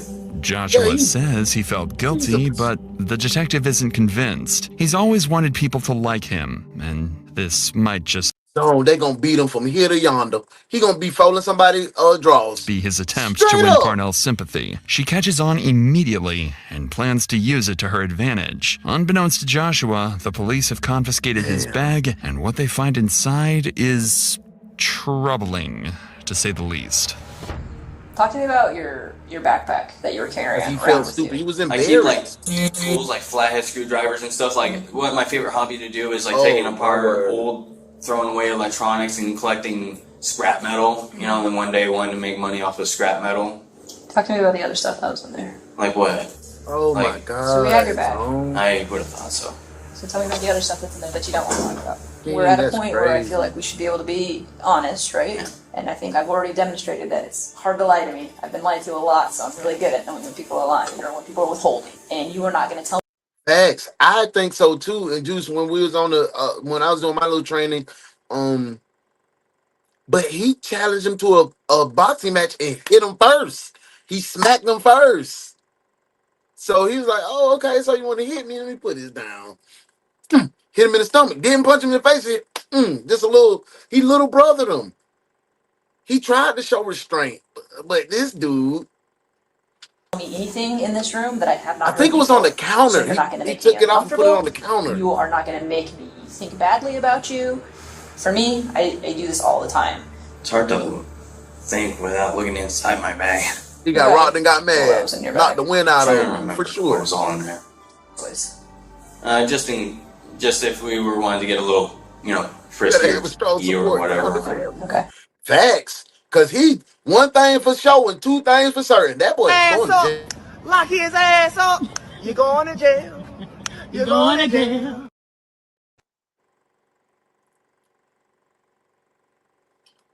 Can already tell that Joshua's actions are tied to his feelings for Hannah and his hatred of Neil. So she presses him to reveal the real reason he went to Hannah's house, something connected to the disturbing contents found in the bag. Maybe you're a little hopeful that you get to play with those with Hannah? No. I never wanted to have with Hannah. I never had the thought process of having. Cause I ain't gonna lie to you, when I tried to go train and I got beat up in front of all them folks, bro. Cause I thought I was just the best street fighter in the world, and I really didn't know how to fight like that until I really went and joined the fight gym, and them boys was about that action. I felt like a little cupcake. I ain't even gonna lie. I was like, damn, but I thought I was the hottest in the streets. I got almost knocked out for the first time by a man that was Coach Melvin when he was training me. Coach Melvin probably was about 6 to 8. Hit me with an overhand right that I still don't see to this day. And he was a trained individual. When he hit me, it rung my ears like, woo. And everything was like in gray and white, and it was slow motion. I couldn't hear nothing but the loud ringing. And he just pawed me with the jab. He was like, Dallas. And he just kept doing me like this because he knew he had me. I was asleep on my feet, like, stuck. Yes, you got to be about that shit. Flirting with other guys, and I'm like, she is flirting with other dudes, so it probably wouldn't be worth it. Come on. I thought about it, yes, but I wasn't gonna ask her. Oh, no, that's a weird question to say. You dishonor yourself to box. Yep. But I didn't, like, yes, I did, like, I did thought about... Right, and kind of like we talked about before, like, hey, if you had gotten back there and one thing led to another, you weren't going to tell no, right? Yeah, that's... Okay. Detective Parnell has just masterfully uncovered the truth from Joshua, even if he doesn't realize it yet. He's been consumed by jealousy for months, forced to watch someone else be with the woman he desires and humiliate him in front of her. The loss of Neil Forestier deeply impacted the city of Lake Stevens, where the community mourns a man who loved his country, proudly served in the Navy, and always tried to help others. The interview ends with Joshua Matthew Kelly being charged with second-degree murder and first-degree manslaughter. He's now awaiting his court hearing, and if convicted, he could face up to 18 years in prison. 18 years? That's all he can face? That's all? That's the maximum amount of time this fool could get? For killing a veteran? For killing a... Man, put the words in the comments. Let's book this man up, because these sentences at the end was trash, y'all. Let's book him. Sorry. See, you're making me cuss. And I ain't even want to do all that cussing and stuff, but damn. I wanted to kill Fargo, but you were too smart for that. They have nothing on us. Book him, Dano. Fargo, pull the switch. I've got to get out of this concrete box and see if I can pick up that bleeper.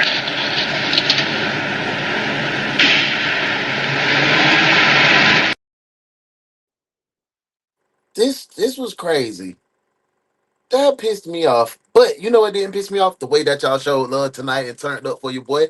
Big salute to y'all. Y'all are the best detectives in the world. I got to give y'all a round of applause for a great job tonight. These cases were crazy. I pick them randomly so y'all get my true reaction. Y'all know how I do over here. You guys are amazing. So I'm going to give you tomorrow morning off. Like I said, I'm driving to Orlando. I'm jumping up bright and early. 04. Boom, hitting that highway, going to get 3D. My grandboys, gonna keep them for about a month. So hey, Granddaddy Uno is on the prowl. We finna go have a good time, but I'm not gonna forget about you. I'm gonna keep bringing this quality entertainment if you don't forget about me. So tonight, when you go to sleep, say your prayers on your knees and thank your Creator for the point that you are now. Because 3 years ago, you prayed for this. And if you plugged in with the man, the Creator, and Jesus, and you believe in God, send a prayer for your boy for great traveling mercy. And when you get up in the morning, you look yourself in the mirror and say, I am the shit. Because God made me that way. Go be light, be love, be you. Because that's what God designed you to be. Thank you for the support. Thank you for the love. And thank you so much for being my friend. I love you. I appreciate you. And I'm thankful for this community because we're bigger than the internet. Now, we all go over to kick it at Ace's. Ace Aura Media. He's on live right now. Juice, if you can, drop that link in the comments. I'll see you over there on Ace Aura Media, the Ace Society, for some more true crime. The after party starts now. I love y'all. Peace.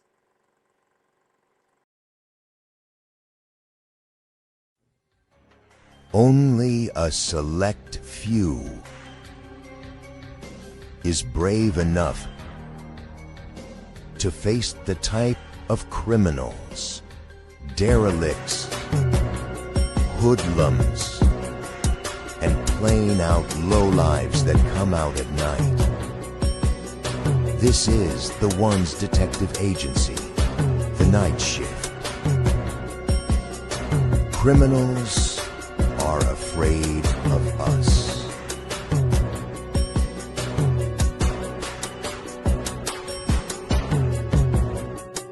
Your host and lead detective of the agency, oh no, the One. Welcome to the Night Shift, detectives. I think it's time for us to get to work.